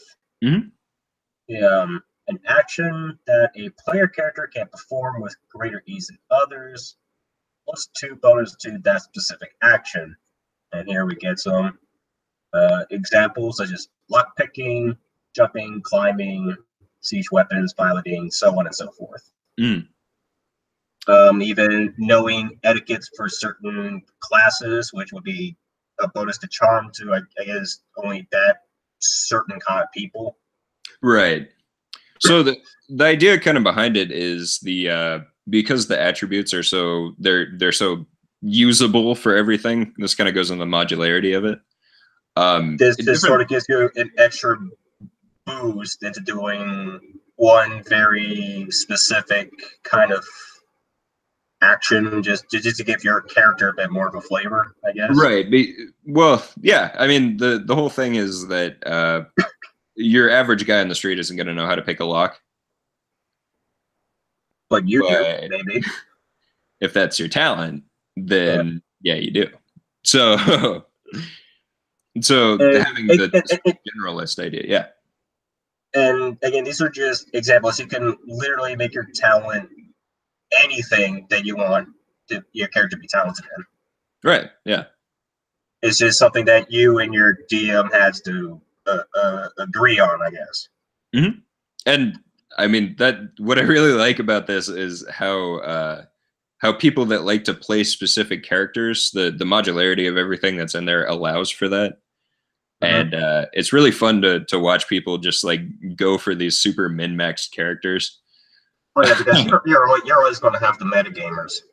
Oh yeah, and that's fine. That's what it's designed around. So if somebody really wants to break it, they can go for it, you know.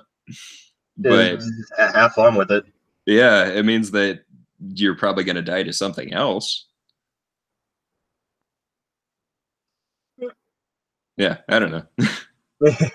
Well, it's still a very appreciative kind of mechanic, because it just allows it allows and rewards creative freedom and being engaged in the role play.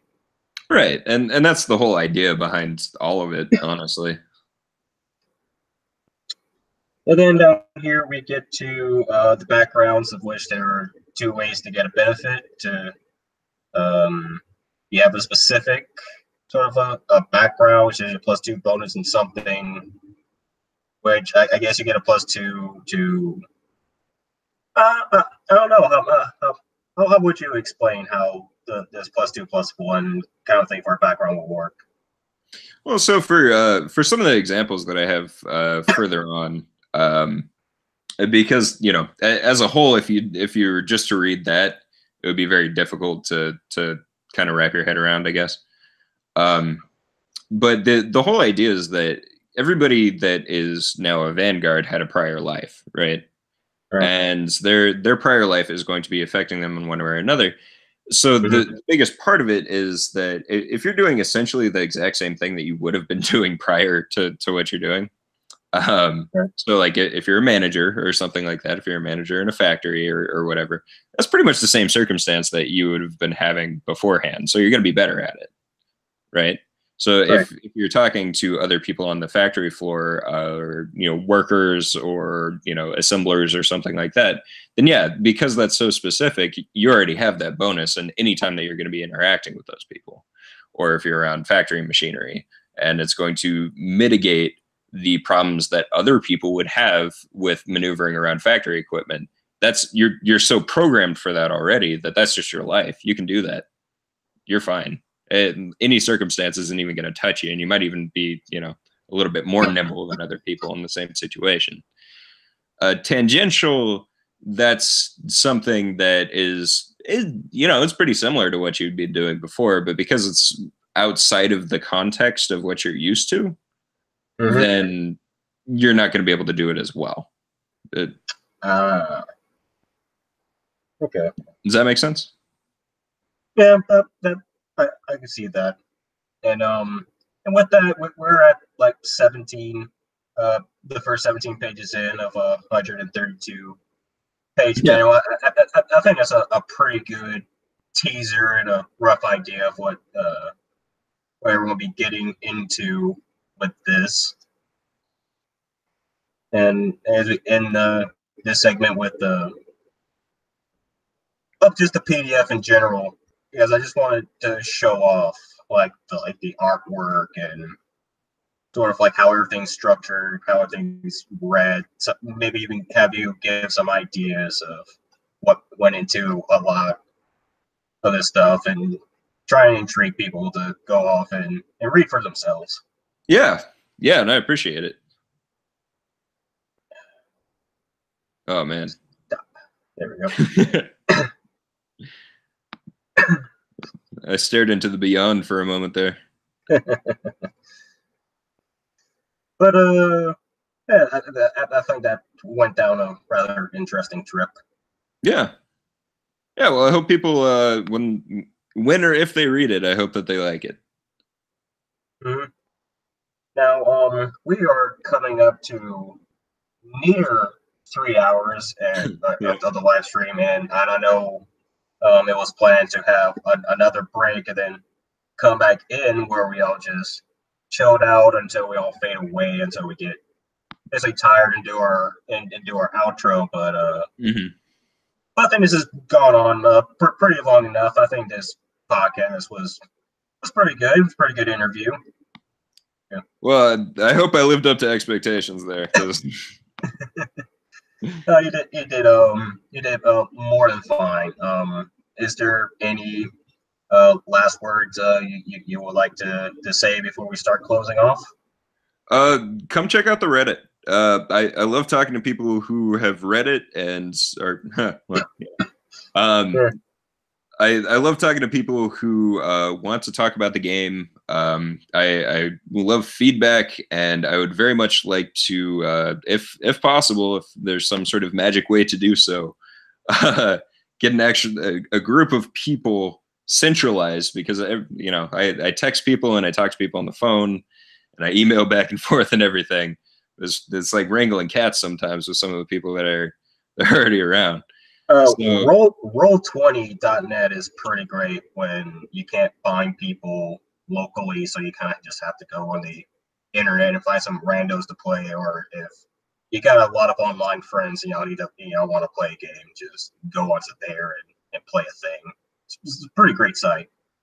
Yeah, I'll have to actually get back on there. But if anybody has any questions, or they want to check back or have suggestions or something like that, I friggin' love talking to people about this kind of thing. So please, reach out. All right. Very nice, and I hope the people who watch this now in the chat and later on in the future will actually check it all out and get in contact with you, and to help them get into contact with you. I've provided all links needed for everything Empire of Ash in the description of the video. We have the official Twitter of Empire of Ash with twitter.com/Empire of Ash game, their official website, www.empireofash.com, and of course the Reddit r/Empire of Ash game. You can also follow me on Twitter at twitter.com/Dustquill_team, and go to my Patreon with /Dustquill. And I say, I will have to thank you for being my first ever guest on the episode 1 of Table Talk, and you were a fantastic interviewee. You've done great despite this being your first. Thanks so much, man. I appreciate it. And with that, I hope to chat with you soon, because you're a great guy to talk with, and I hope everyone else here has a beautiful night and a beautiful day. Have a great one, guys. Thanks so much.